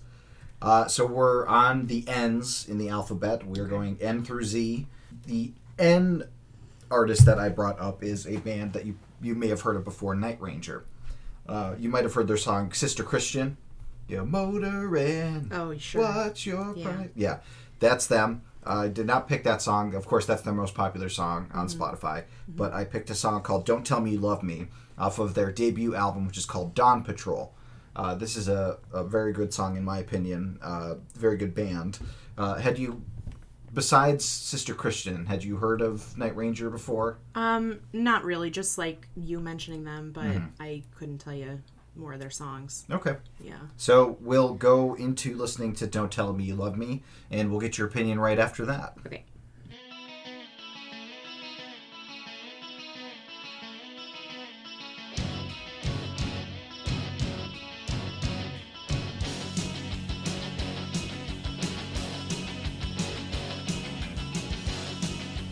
Okay, that was Don't Tell Me You Love Me. It's their first song off their first album, so this is the Oh, first really? thing that people hear from them. What'd you Okay. think? I liked it. I think I'm gonna give this one a 4. A 4, okay. I feel like the lyrics were pretty basic and repetitive, but as far as like for this genre, I am okay with that because it kind of lets me focus on the instruments, which I thought were I really liked them in this song. I liked the mood of it. It's pretty like uplifting and exciting, especially for an opening track. Yes. And yeah, I was jamming out. I liked it. Nice. Yeah. The cool thing about this band is that it was formed by a man named Brad Gillis, and before he did Night Ranger, he was in Ozzy Osbourne's band, replacing Randy Rhoads, who passed away. And he had the option of continuing with Ozzy or forming Night Ranger, and Ozzy encouraged him to form Night Ranger. And of course, Night Ranger went off and did pretty good things. Night Ranger being one of the best live bands I've seen. They are fantastic live.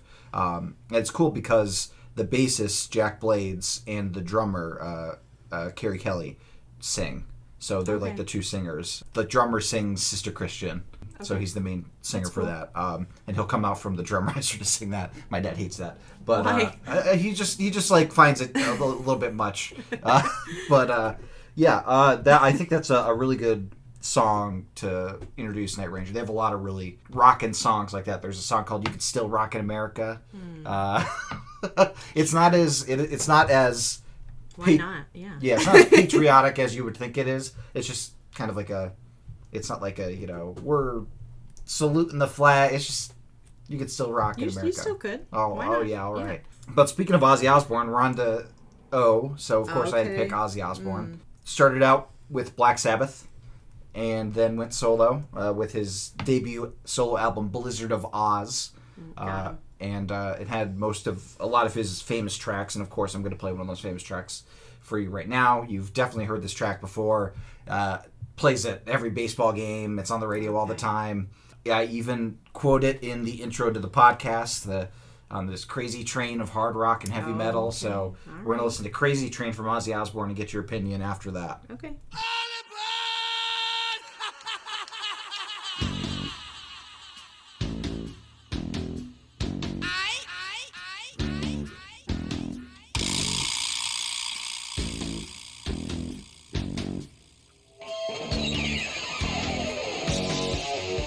Okay, that was K-Razzie Train from Ozzy Osbourne. What'd you think of that classic? It was fun to kind of examine the song that's like so popular that it almost starts to like lose meaning because it is played everywhere. I think I'll give that a 4. 4? Yeah, I don't view Ozzy Osbourne as like a person who takes himself particularly seriously. And nobody else does either. And nobody else does, which is fun. Yeah. So I'm already like, I like it. You've got me on the ground floor at that point. Yeah. If you're able to be goofy and like have fun. So I liked it. I'm gonna say something weird, and I feel like, so once you get the intro out of the way and we're into the first verse, like it reminded me of Billy Joel for some reason. Okay. It just went a little more sing-song, and you know, he started talking about like current events and like Cold War, and I don't know, Okay. my brain just went there. It didn't like stay there. But When will Ozzy come out with his version of We Didn't Start the Fire? right, I challenge him to do that. If Fall Out Boy could do it, Yeah. let's see it. The thing with Ozzy is that whether it's from him or from Sharon, his wife, who we all know, almost as famous as Ozzy at this point, he surrounds himself with talent. He always has very talented musicians and songwriters around him. He's not like the best vocalist. He's not the best lyricist. A lot of times with the old Black Sabbath songs, he will just follow the riff. Like if you listen to Iron Man, you know, is he alive or dead? He's just following the riff. Yeah. Like singing that. But like you have somebody like Randy Rhoads, who is a classically trained guitarist, doing these sick solos and riffs, and it just completely sells the thing. Yeah, I guess my brain went there because like when I think of like, when did this come out? Blizzard of Oz, I think, was 81, if I'm not mistaken. So like I said yesterday when we were recording, like I was so brought up on the more soft classic rock from like this whole time period, like 60s through like late 80s. Like my dad was all over the place, but I'm always like trying to listen for any similarities or any kind of inspiration from other artists at the time period, and so far like I'm not really getting it, but you know, which is fine. I was curious because I haven't touched this genre, but Yes. I kind of was floating around a lot of contemporaries, so Well, hey, you did the comparison to Billy Joel. there you go. You heard there's it here that- first. There's that comparison. I don't think anybody's ever compared Ozzy Osbourne to Billy Joel. Listen, I'm not trying to like Listen, if that's what you hear, only a little bit, like a hair. I'm Yeah. not saying, you know, it's a 1-to-1 ratio whatsoever. It's just the way that the syncopation of it, I was like, yeah. it, Ozzy has, in recent times, collabed with Post Malone. no way. Yes. Actually, he was on a Post Malone song, and Post Malone was on one of his songs. Plus, Post Malone gave him his guitarist for one of his most recent albums. So, That's fun. yeah, so some really cool stuff with that. Interesting. The next song we're going to listen to is a band called Pantera. Not Panera. My dad always calls Panera Pantera bread. This is a band that originally started out as a hair metal band. So I want you to have that in your mind, hair metal. Okay. Because what they became is definitely not what they started out as. The famous members, Dimebag Darrell and Vinnie Paul, they were brothers. Dimebag, unfortunately, was shot on stage. Oh my God. Yeah, and passed Wow. away. But he was a very much beloved musician, and people really looked up to him. He was a big Ace Frehley fan, too. He was buried in a Kiss casket. So, Wow. yeah, but they are a very interesting band, and I'm interested to hear what you think of them, because they're different from what we've kind of listened to so far. Okay, I'm ready for a change. Yes, so the band is Pantera, and the song we're going to be calling upon for you to listen to is called Walk. It is off of their Vulgar Display of Power album, which the album cover is a man being punched in the face, full force. Okay.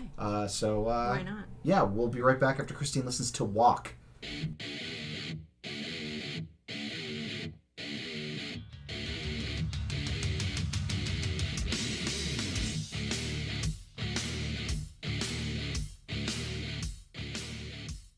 Okay, that was Pantera Bread with Walk. What'd you think of that one?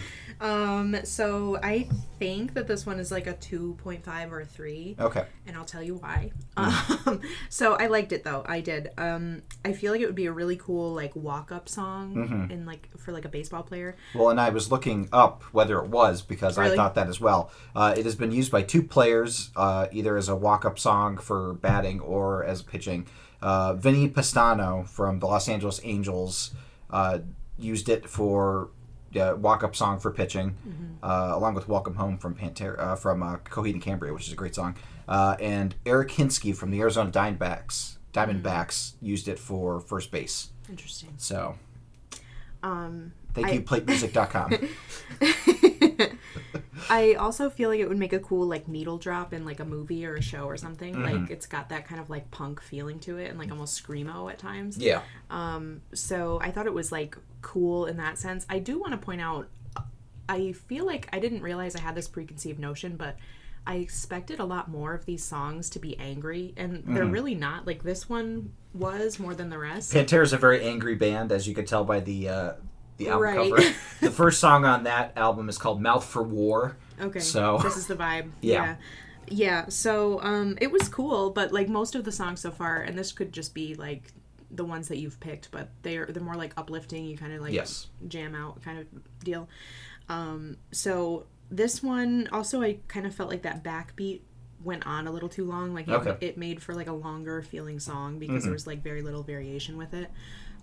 The guitar solo was cool. That was a good break, but it just felt a little long, a little repetitive, but it was a cool vibe.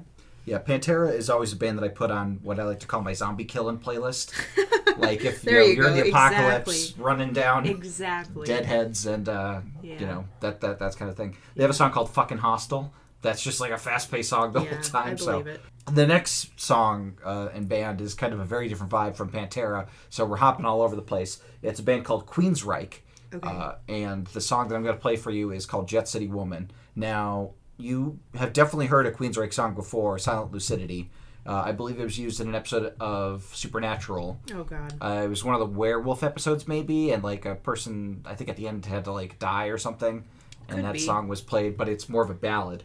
Queensryche is one of my dad's favorite bands. He actually has another podcast based around Queensryche called I Remember Now. Okay. So check that out, listeners, if you haven't already. But, it's a big band for him. And we recently saw them open for Judas Priest at Mohegan Sun. Cool. So this song is Jet City Woman from Queensryche.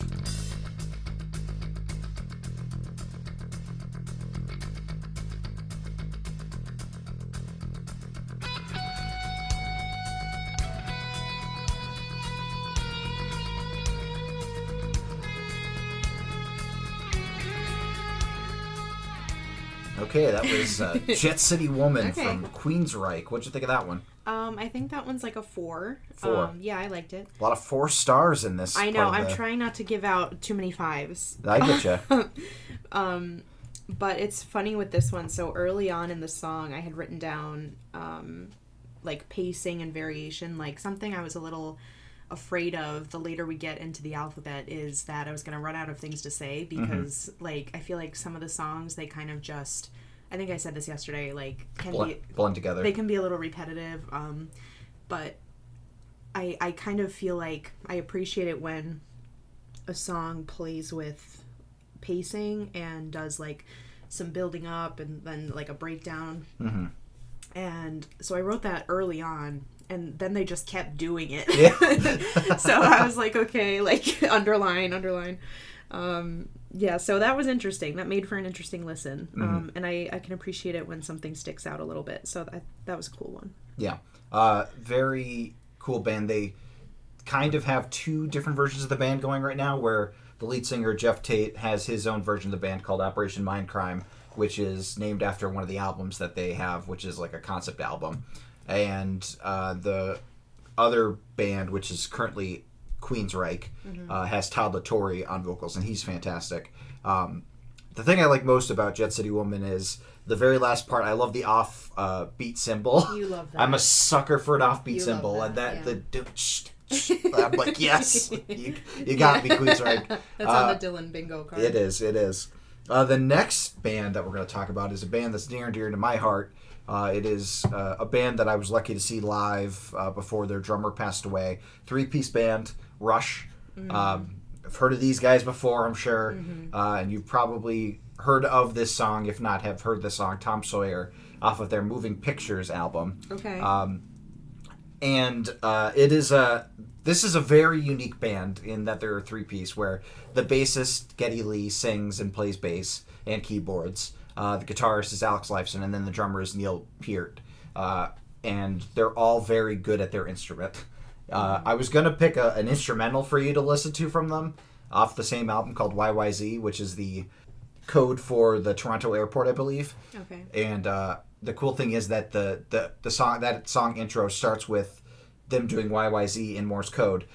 But I decided to go with Tom Sawyer because it's a more classic song from them, but it's also, in my opinion, a kick-ass song. So I'm very interested to hear your opinions on Tom Sawyer from... Well, they immediately have my attention because, as we know from the first half of the alphabet, Iron Maiden got my attention big time with the literary historical references. So I don't know if I need to expect anything. Yeah, I don't know. I don't think it's the most one-to-one connection with the title, just to temper your expectations. Well, but we'll have to get your opinion going into it. They got it from somewhere. They used it for some reason, right? Yes. So we'll see if there's any clues. Okay. So we'll be right back after Kristine listens to Tom Sawyer from Rush.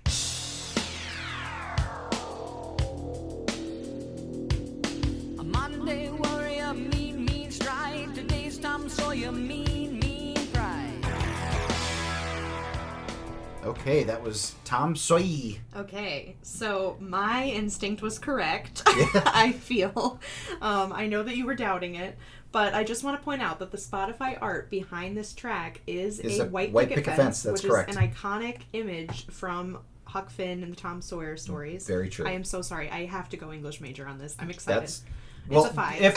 if you're going to go English major on any band, I think Rush is the one to go in because Neil Peart, the drummer, very rare for a drummer to write lyrics, first off. He writes the most thought-provoking lyrics and gets very literary in his references. Well, I can see that. There's one line that, as a kid, blew my mind. If you choose not to decide, you still have made a choice, from the song Free Will. Sure. And I'm like...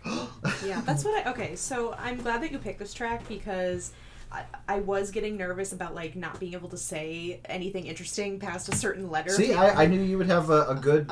yes. But, so, yeah, and so there's the fence imagery behind the track. There's the lyric about the river, which, of course, is probably a reference to the Mississippi River in the Huck Finn stories. And then there's the lyric that says, what you say about his company is what you say about society. And in the Huck Finn stories, Tom Sawyer is supposed to represent, societal expectations that are outdated. And I will read from Spark Notes because I'm doing some quick Googling here. But although Tom's escapades are often funny, they also show just how disturbingly and unthinkingly cruel society can be. So he's a really interesting character in literature, but also to talk about in a song because there's a lot to unpack. And this is kind of what I'm looking for when I listen to this kind of music is or any kind of music, I guess. This is just what I find interesting. But it's kind of unpacking something or, saying something about society or responding to something. That's when I personally get the most interested. I'm not saying I need that from every track, but I certainly, perked up listening to this one. What do you think? Yeah, I mean, Rush is like I said, this is a band that is one of my favorite bands because they make you think. Because, they make you think lyrically, but also musically. Because I know you were focusing on the lyrics, and I'm really glad that you got a lot out of the lyrics. Yeah. But the drum fill part of this song, everybody knows how to drum fill that, do the air drums to that. Yeah. No, that caught my attention too. So it gets your attention, but it also then keeps it because it's just a good song. Which is why I get so excited when musicians do stuff like this because it's you kind of get a taste of something that you might pick up from a book, but nobody wants to sit and read. I don't even want to read Mark Twain. You know what I mean? It's a good song. It gets you jamming out, and then you're you can think about it if you want to. You don't have to, but it is there if you choose to go to it, which is really cool. Yeah, and actually, they're the kind of band that I believe. So they have 2 concept records, 2112 and Clockwork Angels. Clockwork Angels has a book series that was written based off of it, and I believe there is a short story collection based off of Rush songs. So a bunch of different authors were inspired by the lyrics of a Rush song to write a short story. That's so funny that I feel like I'm most drawn to the 2 songs or bands that are doing this specific thing. Yeah. Which is cool. I mean, you know me very well to pick those tracks, but Well, and I mean, like, these kinds of bands, like Rush and Iron Maiden, got my dad into reading science fiction and reading, Oh, I you know, love that. like, That makes me so like, happy. got into reading Dune from listening to Iron Maiden's To Tame a Land. that's so awesome. It does work Yeah. to get listeners to, hey, what is this song based off of? I want to check this out. Yeah. Which is, I think, a really cool thing for a band to have as a thing. You know, it's like, hey, if Yeah. you don't have to, you can just listen to our music, but Exactly. here's what inspires us. Yeah, that's so cool. So, yeah, I'm glad you really enjoyed that one. That's a good 5 out of 5, in my opinion, as well. I was going to ask you if Rush was the band that I thought it was 12/21, but it's 2112, yeah. it's because that's my birthday. Yes, so. yes. Maybe I was biased from the beginning. Yeah. But Okay, so the next song you've definitely heard on the radio before. Very famous band from Germany, Scorpions. okay. And the song is Rock You Like a Hurricane. I'm going to play for you. okay. You've absolutely heard this. This Yeah. is arena rock, you know, at its finest. You've heard it at many events, I'm sure, on the radio. So I'm going to be very interested for us to go from Rush to Scorpions, which you want to call the Scorpions, but they're just Scorpions. It just seems weird talking about Scorpions. Yeah. But here we will be talking about Scorpions right after this.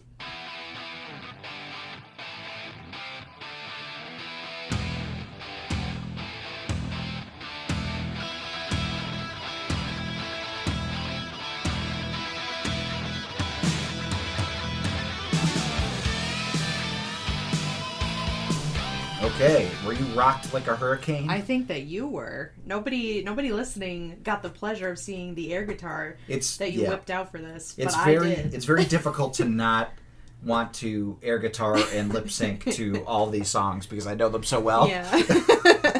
So that was fun for me.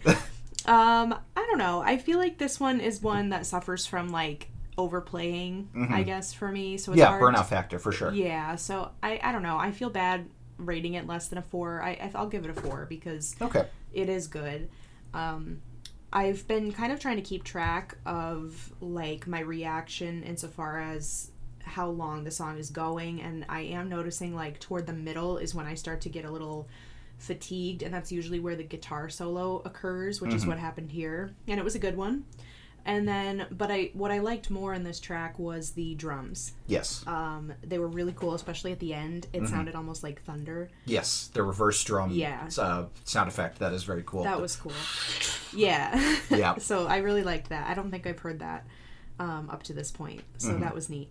I know that you liked the falsetto. Yes. I love Klaus Meine when he does that. I also love that you could hear his accent a lot of times, like the way that he hits. It's almost like listening to Aha, like hearing, you know, that English isn't a first language, so the way that he stresses certain syllables over others is very interesting to me. Yeah. I don't have any English major takeaways from this one. It was understandable. Good. Yeah. Yeah, it was good. Nice. Very cool. The next song you might have some takeaways because this is one that is kind of based on Cold War with its lyrical imagery. Okay. It is called Modern Day Cowboy. It is by a band called Tesla. Of course, named after the car. No. Of course, named after Nikola Tesla. What's it called again? The song is called Modern Day Cowboy. Okay. And this is off of their first album, Mechanical Resonance. This is a band that has broken my heart many times because they have one song that is named Coming At You Live. Oh, no. That I have do know never heard them play it live. I know. This has been a years-long wound for you. It is. They have broken my heart time and time again. Hopefully they won't break your heart with this song. I hope you enjoy it. It is a good song. It was big of you to pick them for Yes.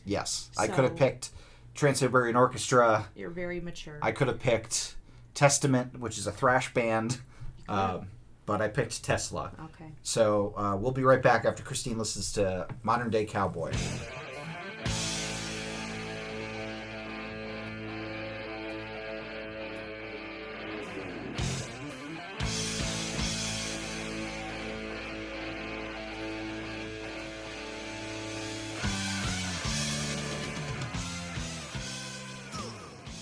Okay, that was Modern Day Cowboy, taking us from the Western up to modern day 1980s Cold War. I was gonna say, wow, what a journey.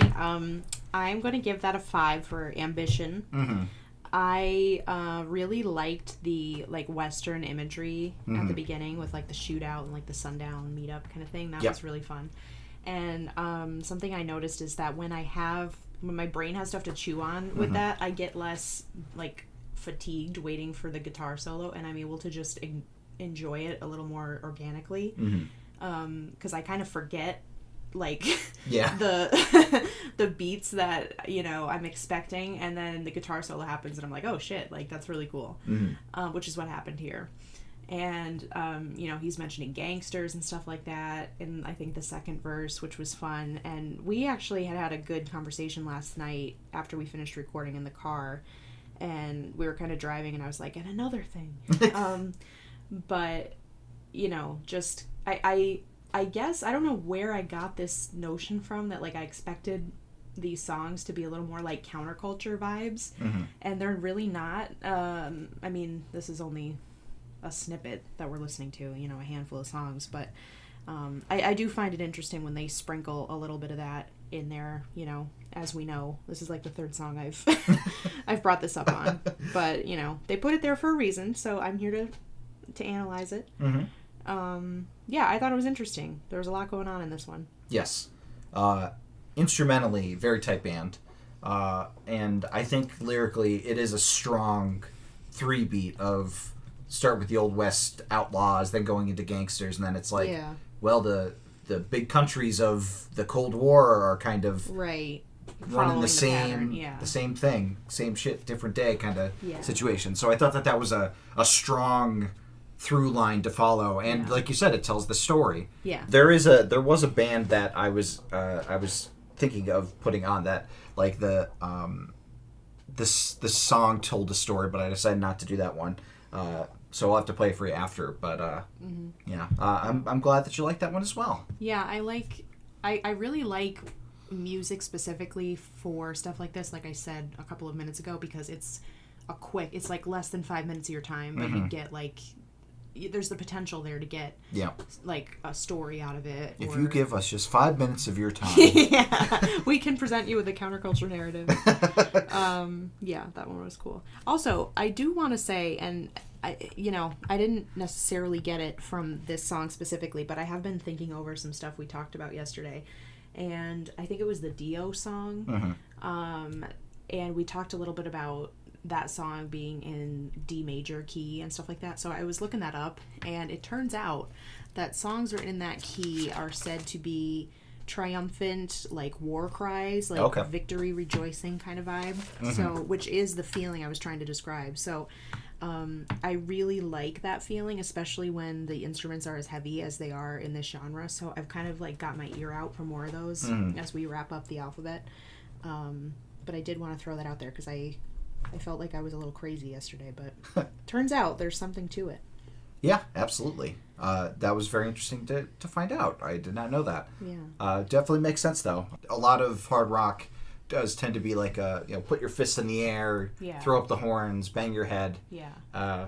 Like the band Quiet Riot, they have a song called "Bang Your Head."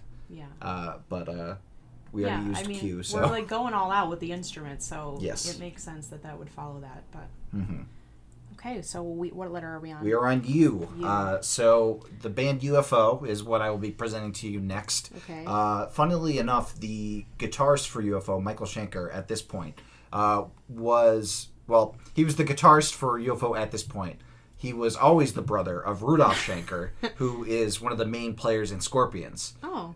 And actually, Michael Schenker was in Scorpions early on as well, until he left the band. But very interesting, very good guitarist that I saw at Eleanor Rigby's as well. Wow. But this song is called Doctor Doctor, and it is a song that inspired Iron Maiden. It was they did a cover of it later on, which is pretty cool. And actually, I believe Tesla also covered one of UFO's songs. They had a 2-volume covers album called Real, R-E-E-L, to Real, R-E-A-L. And they did different covers. They did like Do You Feel Like We Do from Bowie, not Bowie. They did Do You Feel Like We Do from Peter Frampton. They did All the Young Dudes from Mott the Hoople, which was written by Bowie. So they did a cool covers album. But anyways, UFO, kind of an older band in the hard rock sphere.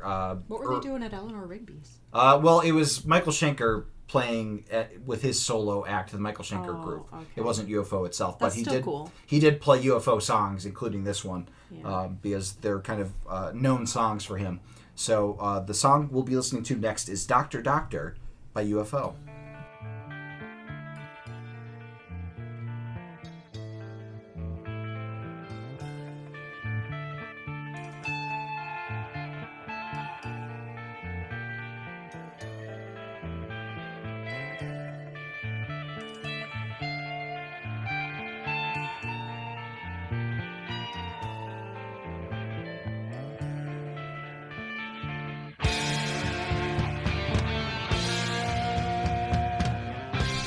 Okay, that was Doctor Doctor by UFO. What'd you think of that one? I really liked it. I think it was a 4.5. Wow, 4.5, really? Yeah, so the high-pitched guitar in it kind of caught my attention, and it kind of, at the beginning, reminded me of, like, the intro to a Western film, and then there's, like, a couple gear shifts at the beginning where they, you know, bring in the heavier drums after a bit, and then they start speeding up and they bring in the tambourine, and then I liked both of that. That kind of set me up at the beginning and got my attention. And then throughout the song, they don't keep that higher pitched guitar, but when they bring it back in, it like makes more of an impact. So that kept my attention going for the whole song. So that was fun. Yeah. Yeah, this is a band that a lot of people cover, and I think I like the covers more sometimes. Yeah. But this is a kind of an iconic riff of a song. Yeah. And you know, lyrically it's simple, not much going on, and musically as well, it's kind of the same thing over and over. But I think in its repetition, it does have its value. Like, well, it's funny you say that because I found it to be more like musically interesting than some of the other ones. That is interesting. Yeah, like they start out, I feel, with all the instruments present, and they just kind of stay there. Okay. And so you liked the kind of. Yeah. Like Okay. it kind of felt more like a gradual. Everybody came in at a different time, which caught my attention. Where, you know, I don't dislike the songs that have everybody starting at the but you know, it makes for, that's when I start to zone out a little bit. Okay. Understandable. Until the guitar solo. So, that's funny that I guess that I had that reaction, but. No, I think that's a really cool take on it, and mentioning the instruments coming in kind of one at a time, I think you're gonna enjoy this next one because it does have some of that vibe going for it. This is a band called Volbeat. I have played a song by Volbeat for you called Lola Montez, but they are a band that has a lot of Western inspired songs and lyrics. They had a song about Doc Holliday. Okay. That's fun. And, you know, they're very much that. But they are banned from, I believe, Denmark. But a band that I like quite a bit. They are Danish, I believe. But this song is called Still Counting. So it is probably one of their most famous songs. So I'm very interested to hear what you have to say about it.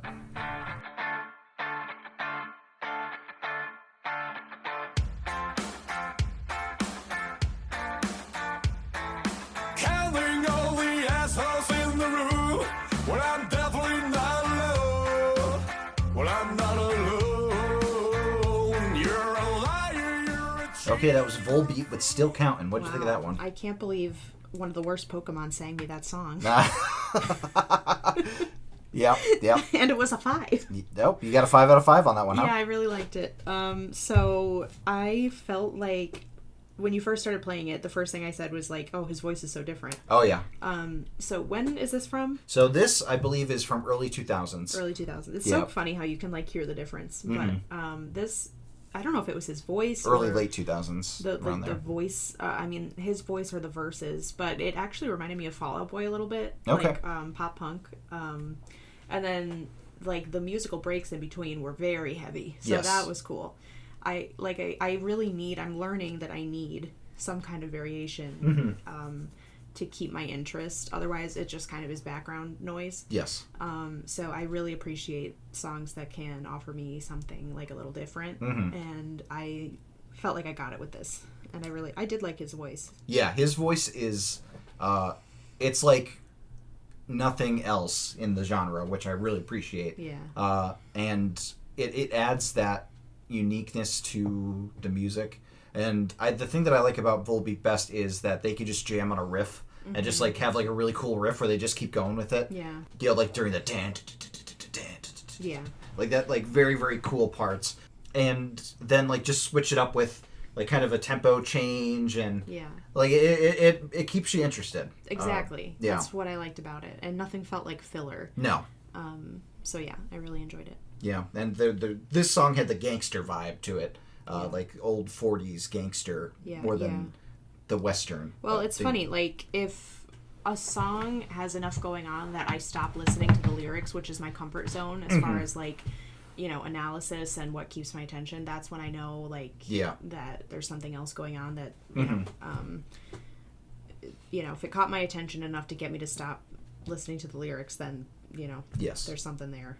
It still has some of my favorite opening lyrics in any song. Counting all the assholes in the room, I'm definitely not alone. Yeah. Like that's such like an open mic thing to say, like that a comedian coming up on stage, you know, to do his opening bit. So I kind of liked that. It got you right into the vibe of the song right away. So the next song we're going to be talking about, we're on to W. This band is called the Winery Dogs. Now they are a supergroup, which for those listening at home that don't know what a supergroup is, it's a band that has brought together members of different established bands to form a new band, hence the supergroup. And the people in this band are Billy Sheehan from Mr. Big. You may have heard the song "Be With You" or "Be With You." I'm the one who wants to be. That's another band like Extreme that sounds nothing like the rest of their catalog. He's an amazing bassist. Mike Portnoy, who is the drummer for Dream Theater, which is a progressive metal band that BC and I really love, and Richie Kotzen, who is a really cool guitarist, singer, that was in Poison for a little bit, but he's mostly known for solo stuff. And they came together as this three-piece band called the Winery Dogs to make some pretty cool music. So the song that we're going to be talking about is Elevate, off of their debut album. So I'm very interested to hear what you have to say about Elevate.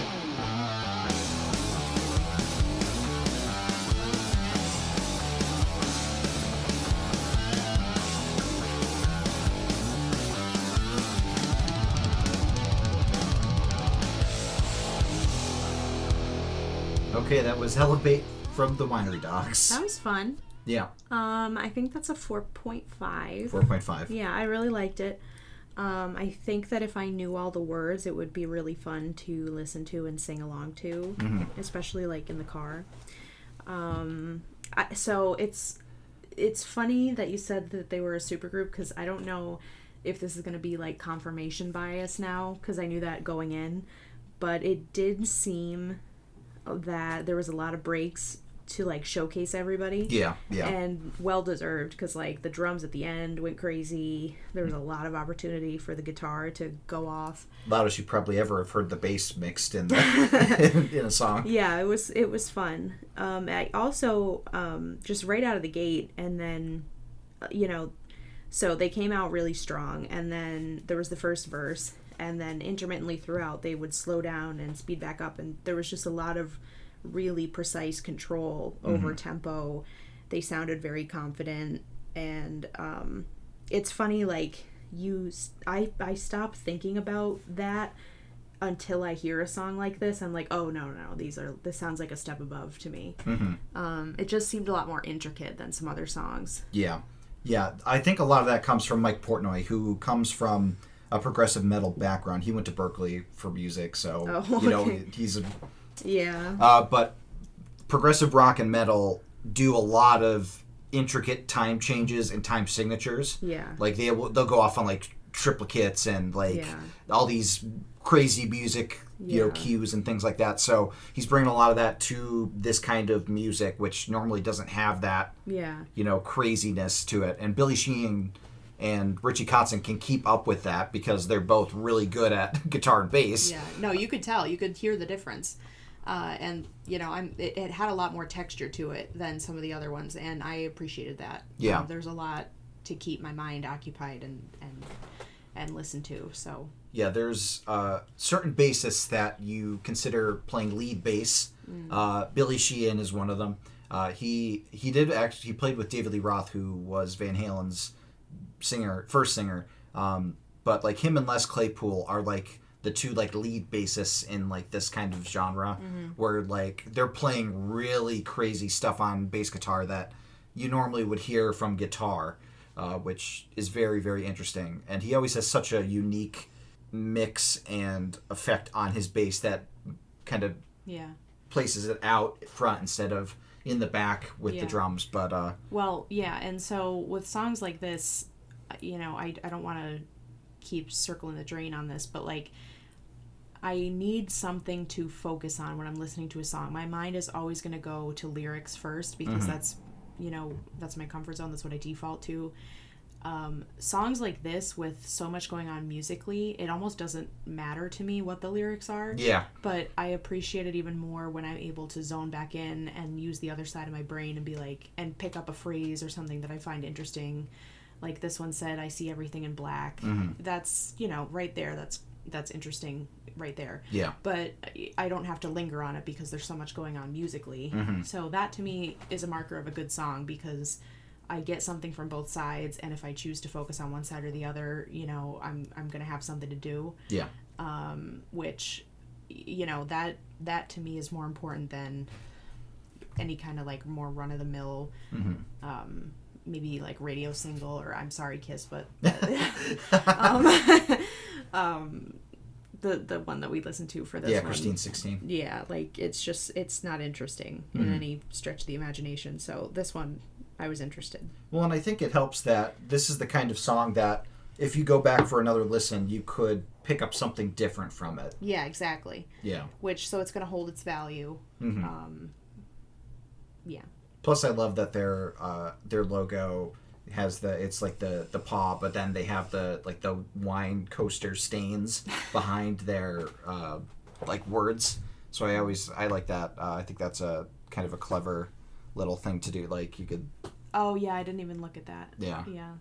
Yeah. So the next song, we're on to X. X. I'm so interested. Yes, the band is called XYZ. Okay. Got him. So we're getting them all in the... No, we still have the Y and a Z to listen to, unfortunately. But XYZ is a cool, like, hard rock band. They came out, like, right at the start of the 90s, but we always say that if they came out in the 80s, they would have been a lot bigger than they were because they put out music that sounds really good, but it just had a little too late of a period because we talk about how, like, in the 90s, grunge was starting to get big during then, and, like, the kind of hard rock hair metal was pulling back a bit, so... you know, it was kind of a band that just missed the boat. But the song that you're going to listen to from XYZ is called Inside Out. Okay. So we're going to follow joy and sadness in Riley's brain as we... What was that other song? Was that song called Inside Out? With Oh, yes, Eve 6. Yeah. Yes, we used to cover that for... yes. With the band. Of course. Yeah, tick-tock on the clock is able. Exactly. Okay, so Inside Out, not from Eve 6, but from XYZ. I'm gonna swallow my pride.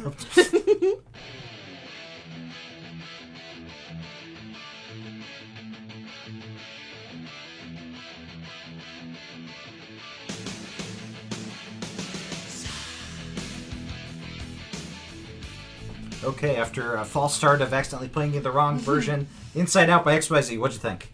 I liked it. It was, I think, like a 3.5. Okay. Fair enough. The guitar solo was really unique in this one. I don't know that I can articulate how. I hate when I get this feeling because I don't know that I have anything like distinguishable to say about it. Like, there's nothing wrong with it. I liked it. I think that, so my instinct with guitar solos are sometimes people tend to overplay where like it's like we're doing a slow song and then suddenly we're like and it doesn't fit the vibe of the song at all. Yeah. and sometimes that throws me out of the song. It borders on it with this, where it kind of goes pretty crazy for a mid-tempo song. Yeah. But, is that maybe what you were thinking, or no? Well, so I kind of have the opposite reaction, because when a song is so mid-tone like that, It's good for the variety. Okay. I need it for that. But it was like Here and Gone. Yeah. And the lyrics didn't really do anything for me, and so nothing was super catching my attention. Mm-hmm. That's not to say that I didn't like it, because... Yeah, just kind of run of the mill. Yeah, I think if this was playing as I was hanging around the house or cooking or something, I would enjoy it. I wouldn't skip it. Mm-hmm. Good background song. It would get me in a good mood, and it would give me some energy, but, like, I don't think I'm going to remember it tomorrow. Yeah. Yeah, no problem. Yeah. This was the only pick I had for X, so I didn't have a lot of options out there. I think XYZ is good, not great. I feel bad. Don't feel bad. I like it. Yeah. I like it. Yeah, it's good. Yeah. It's fine. It's fine. It is fine. Yeah. Okay, we're on to the penultimate song of the night. Why? Because we have to. The band is called Y and T. So the letter Y, ampersand T. Oh, okay. It's short for yesterday and today, and that was what they originally named, but then they shortened it to Y and T. Okay. They're a San Francisco band, Bay Area boys. Sonny has seen them a million times. Okay. This is probably their biggest song, called Summertime Girls. Dave Manichetti is the lead vocalist and guitarist, and he is fantastic. Very cool guy. They still kick ass live. Very, very good song, in my opinion. So we will be right back after Kristine listens to Summertime Girls.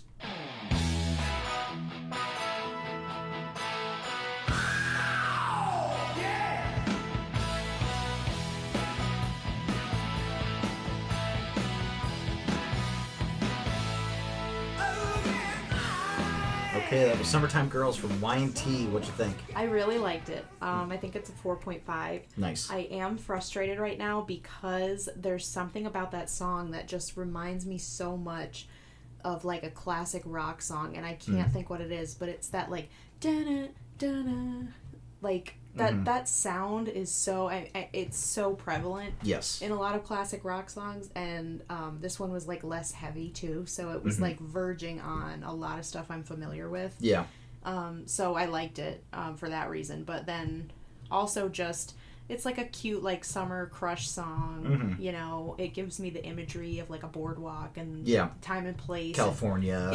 Like that's really all I need is like some mental imagery to play with and stuff like that. And I liked it for that reason. I just wish I could think what it reminds me of. I love the rise to the note in the chorus, the girls. Yeah. Like I'm a sucker for that. Yeah. The background vocals always get me on that song. And the solo is just tasty. It's a nice little morsel. Yeah, so that is a good example of a song that it wasn't distracting, it wasn't weird, That being said, I was distracted by trying to figure out what song it reminds you of. Alike. Yeah, but like that song I don't think would be lost or a miss in my 300 song that one playlist maybe a Cars song. Could be. But yeah, I think that song would go unnoticed, or I should say it wouldn't be out of place on my playlist, on your playlist that I have with all those classic rock songs. So well, that's an honor to be on that playlist. I might even add it. Yeah, there you go. Uh-oh. Look out. We are finally on the last song. Okay. We're on Z. If you had to guess what a name of a band that starts with a Z is, what would you say? Put me right on the spot. Yeah, think of words that start with a Z. Zeppelin. No, not Zeppelin, but that is a good guess for sure. I don't know. Zebra. Zebra. That wasn't a guess that I had. Well, you like zebra cakes. I do. So that's true.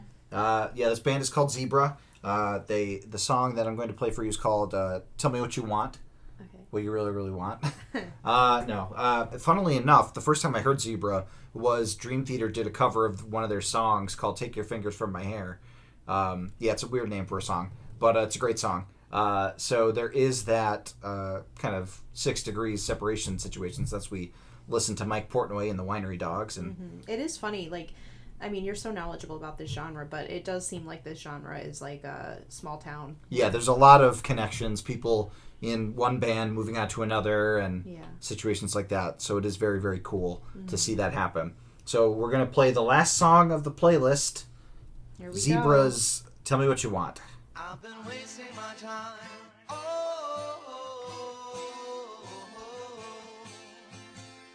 I am losing my mind. My head's on the floor. Forevermore, I have given you all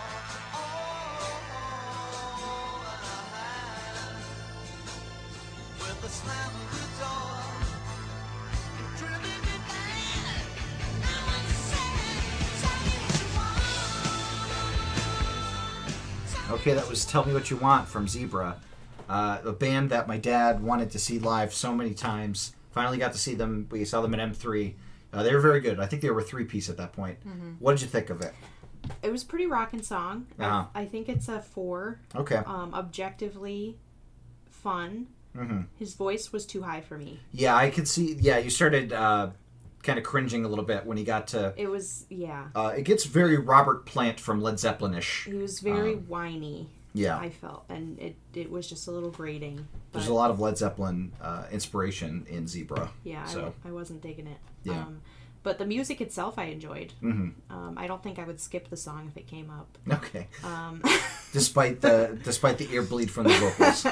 Well, I just feel like it sounded like it was painful for him to be up that high. Sing at your register, Kristine goes. That was a little distracting. Okay. I mean, it took until we got to Z. I was going to say, I'm surprised that this is the first singer that you kind of have a problem with. Yeah, it took until Z for me to get there. But yeah, even still, it's not like I don't think did I have like a 1 In this section, no, you did not. in this section, right? Yes. Okay. Yeah, I mean, I don't want to take away from the whole song just for the vocals in that one part. Okay. But, yeah. Fair enough. So there we are. We have finished all 26 letters of the alphabet. Yeah. So I think what I want to do is ask you what your top 3 songs were from this playlist. What songs jumped out at you as being your favorites? My favorites. Having listened to them. Okay, I need to look at the list. Yes. So there's your list and all of your rankings on them. Okay. You did give out a good number of 5 stars, Did which I was very happy to see. Yeah. So I think you had 4 or 5 stars in the first half. Yeah. 5 stars. I really liked I Miss the Misery. That one reminded me of Paramore. Hailstorm, absolutely. Yeah, I have to say Iron Maiden. That was such a fun discussion, and that's what I'm going to remember about this episode. So Hailstorm, Iron Maiden. Am I picking 3? Okay. Yeah, one more for your top 3. Oh, Summertime Girls was fun, but wait. Because I really liked Volbeat. That one reminded me of Fall Out Boy. Okay, so I'm going to go with Summertime Girls because I want to divert from my usual taste, and I already have a Paramore sound-alike in my favorites. But if I had to pick, I think the thing that I'm going to take away from having been on the show, which thank you so much for even asking me. I feel very underqualified to be here. But what I'm going to remember is our conversation about Iron Maiden, and I just feel like a little bit more literate in the genre, and I think it's so fascinating to jump into a completely different fan base which kind of has its own language with the imagery and like a lot of the themes that this genre comes back to a lot, and I feel like I just started to dip my toe into understanding some of that shorthand and some of that language, and I really appreciated talking about it with you. Yeah, thank you for having the patience of going through 26 songs and listening to all of them. But, with the good comes the bad. So what would you say were your 3 least favorite songs that we talked about tonight? I mean, I'm so sorry, but the Kristine one. You don't need to apologize. Yeah, it's such an eye roller, Like, I'm so... You have songs on here that are inspired by, like, the Cold War, the Crimean War, and you're like, that's so much more interesting than, like, I want to fuck a 16-year-old, Like, give me a break. So, Oh, and then, okay, speaking of Crazy Bitch, how could I forget that was here? Yeah, so Buckcherry, Kiss. Buckcherry, Bottom of the Barrel. Let me look here at the other ones. I mean, nothing else Was egregious. gets to the level of those. Mm-hmm. Yeah, I think the next lowest thing you had was maybe Pantera. Yeah. Because everything else was 3.5 and above. What did I even say about that one? I have such a bad memory. Pantera was very heavy, kind of the almost screaming vocals. Oh, yeah, it was, okay, I'm looking at my notes. It just was too repetitive. Yes, the drum, yeah, you were saying the drums were too... Yeah, and I feel actually that is a good representation of a least favorite because that is my biggest takeaway as far as what I have learned I don't like. Is the monotony. Because I just feel like, obviously these are all talented musicians and I appreciate the instrumentals on all the songs, but I feel like I don't have a lot to grasp onto when a song is that kind of one note or, you know what I mean? So I'm comfortable saying that was, we'll use that one as the representative for... Yeah. It's like, it's fine, but a little more variety. Yeah. And I will say, a lot of their other songs are not that. I didn't dislike it. Yeah. I gave it... That's, exactly. Like, it's fine. Like, for me, there's a burnout factor, and it does kind of drag a bit. Yeah. And especially since their other songs are so fast-paced and, a lot more kind of... You could rock out to them. Yeah. Where this one, it's like... Right. Kind of slowly doing it with the circus riff, as I call it. Yeah, I mean, I will say, like, I appreciate you putting the playlist together, and I think looking at it as a whole, when I think about when I listen to music and what I go to it for, it's like, what do I spend the most time in my day doing? If I'm going to be working, like, this genre would be a good one to visit to kind of keep myself motivated and energized. Yes. A lot of the time, like, if I need to do some deep focus, I'll go to, like, the Phoebe Bridgers and the Boy Genius to kind of enter that flow state. But, like, sometimes it starts to, like, almost put me to sleep. Yeah. So this would be a good, like, for example, that Pantera song. That's a perfectly fine background song for me. It's not throwing me out of anything. It's not distracting me. It's just when I'm listening specifically for purposes of responding to it out loud, I'm kind of lacking commentary there. Like, I'll put on a thrash album, which is very, fast-paced and very much like almost like a punk version of metal. When I'm doing kind of like work that requires me to kind of pay attention, but not like try not to fall asleep doing it. Like I'll like that'll like get me through it, and I'll kind of breeze through with that in the background, so I can absolutely see what you're talking about there. Yeah. Any other final thoughts that you would like to say to the listeners about your experience on the podcast or listening to this playlist? Well, I had so much fun listening to all these with you. I do think that it's so interesting. I do want to dive into some of these bands more, and especially the ones that we had our more extended discussions about, just given what inspires them. And I think that gets me thinking about things that I wouldn't necessarily pick up a book on. Like, I'm not looking to read about the Crimean War, but that song got me really interested. So... that has me excited, and it's just something different to talk about and experience. Like, we do a lot of reading together, and we have a lot of great discussions about books, but television shows and movies as well. Movies and film, but this is something different to kind of dive into. So yeah. Well, thank you for listening. I really appreciate you going through all these songs with me. You could all listen to the very same songs that Kristine trekked through on our Spotify playlist of the week. That'll be in the show notes.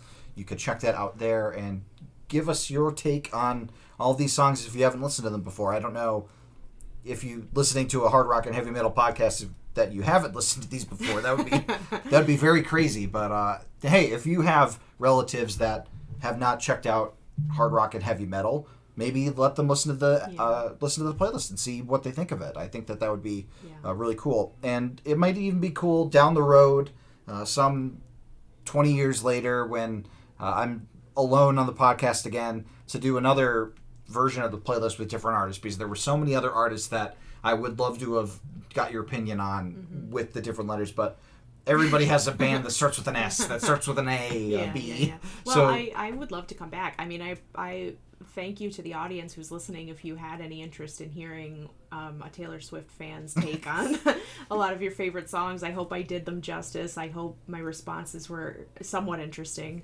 I had fun and interesting discussions myself and talking to you. So thanks to everybody for listening and for your time. And I would love to come back. yeah, absolutely.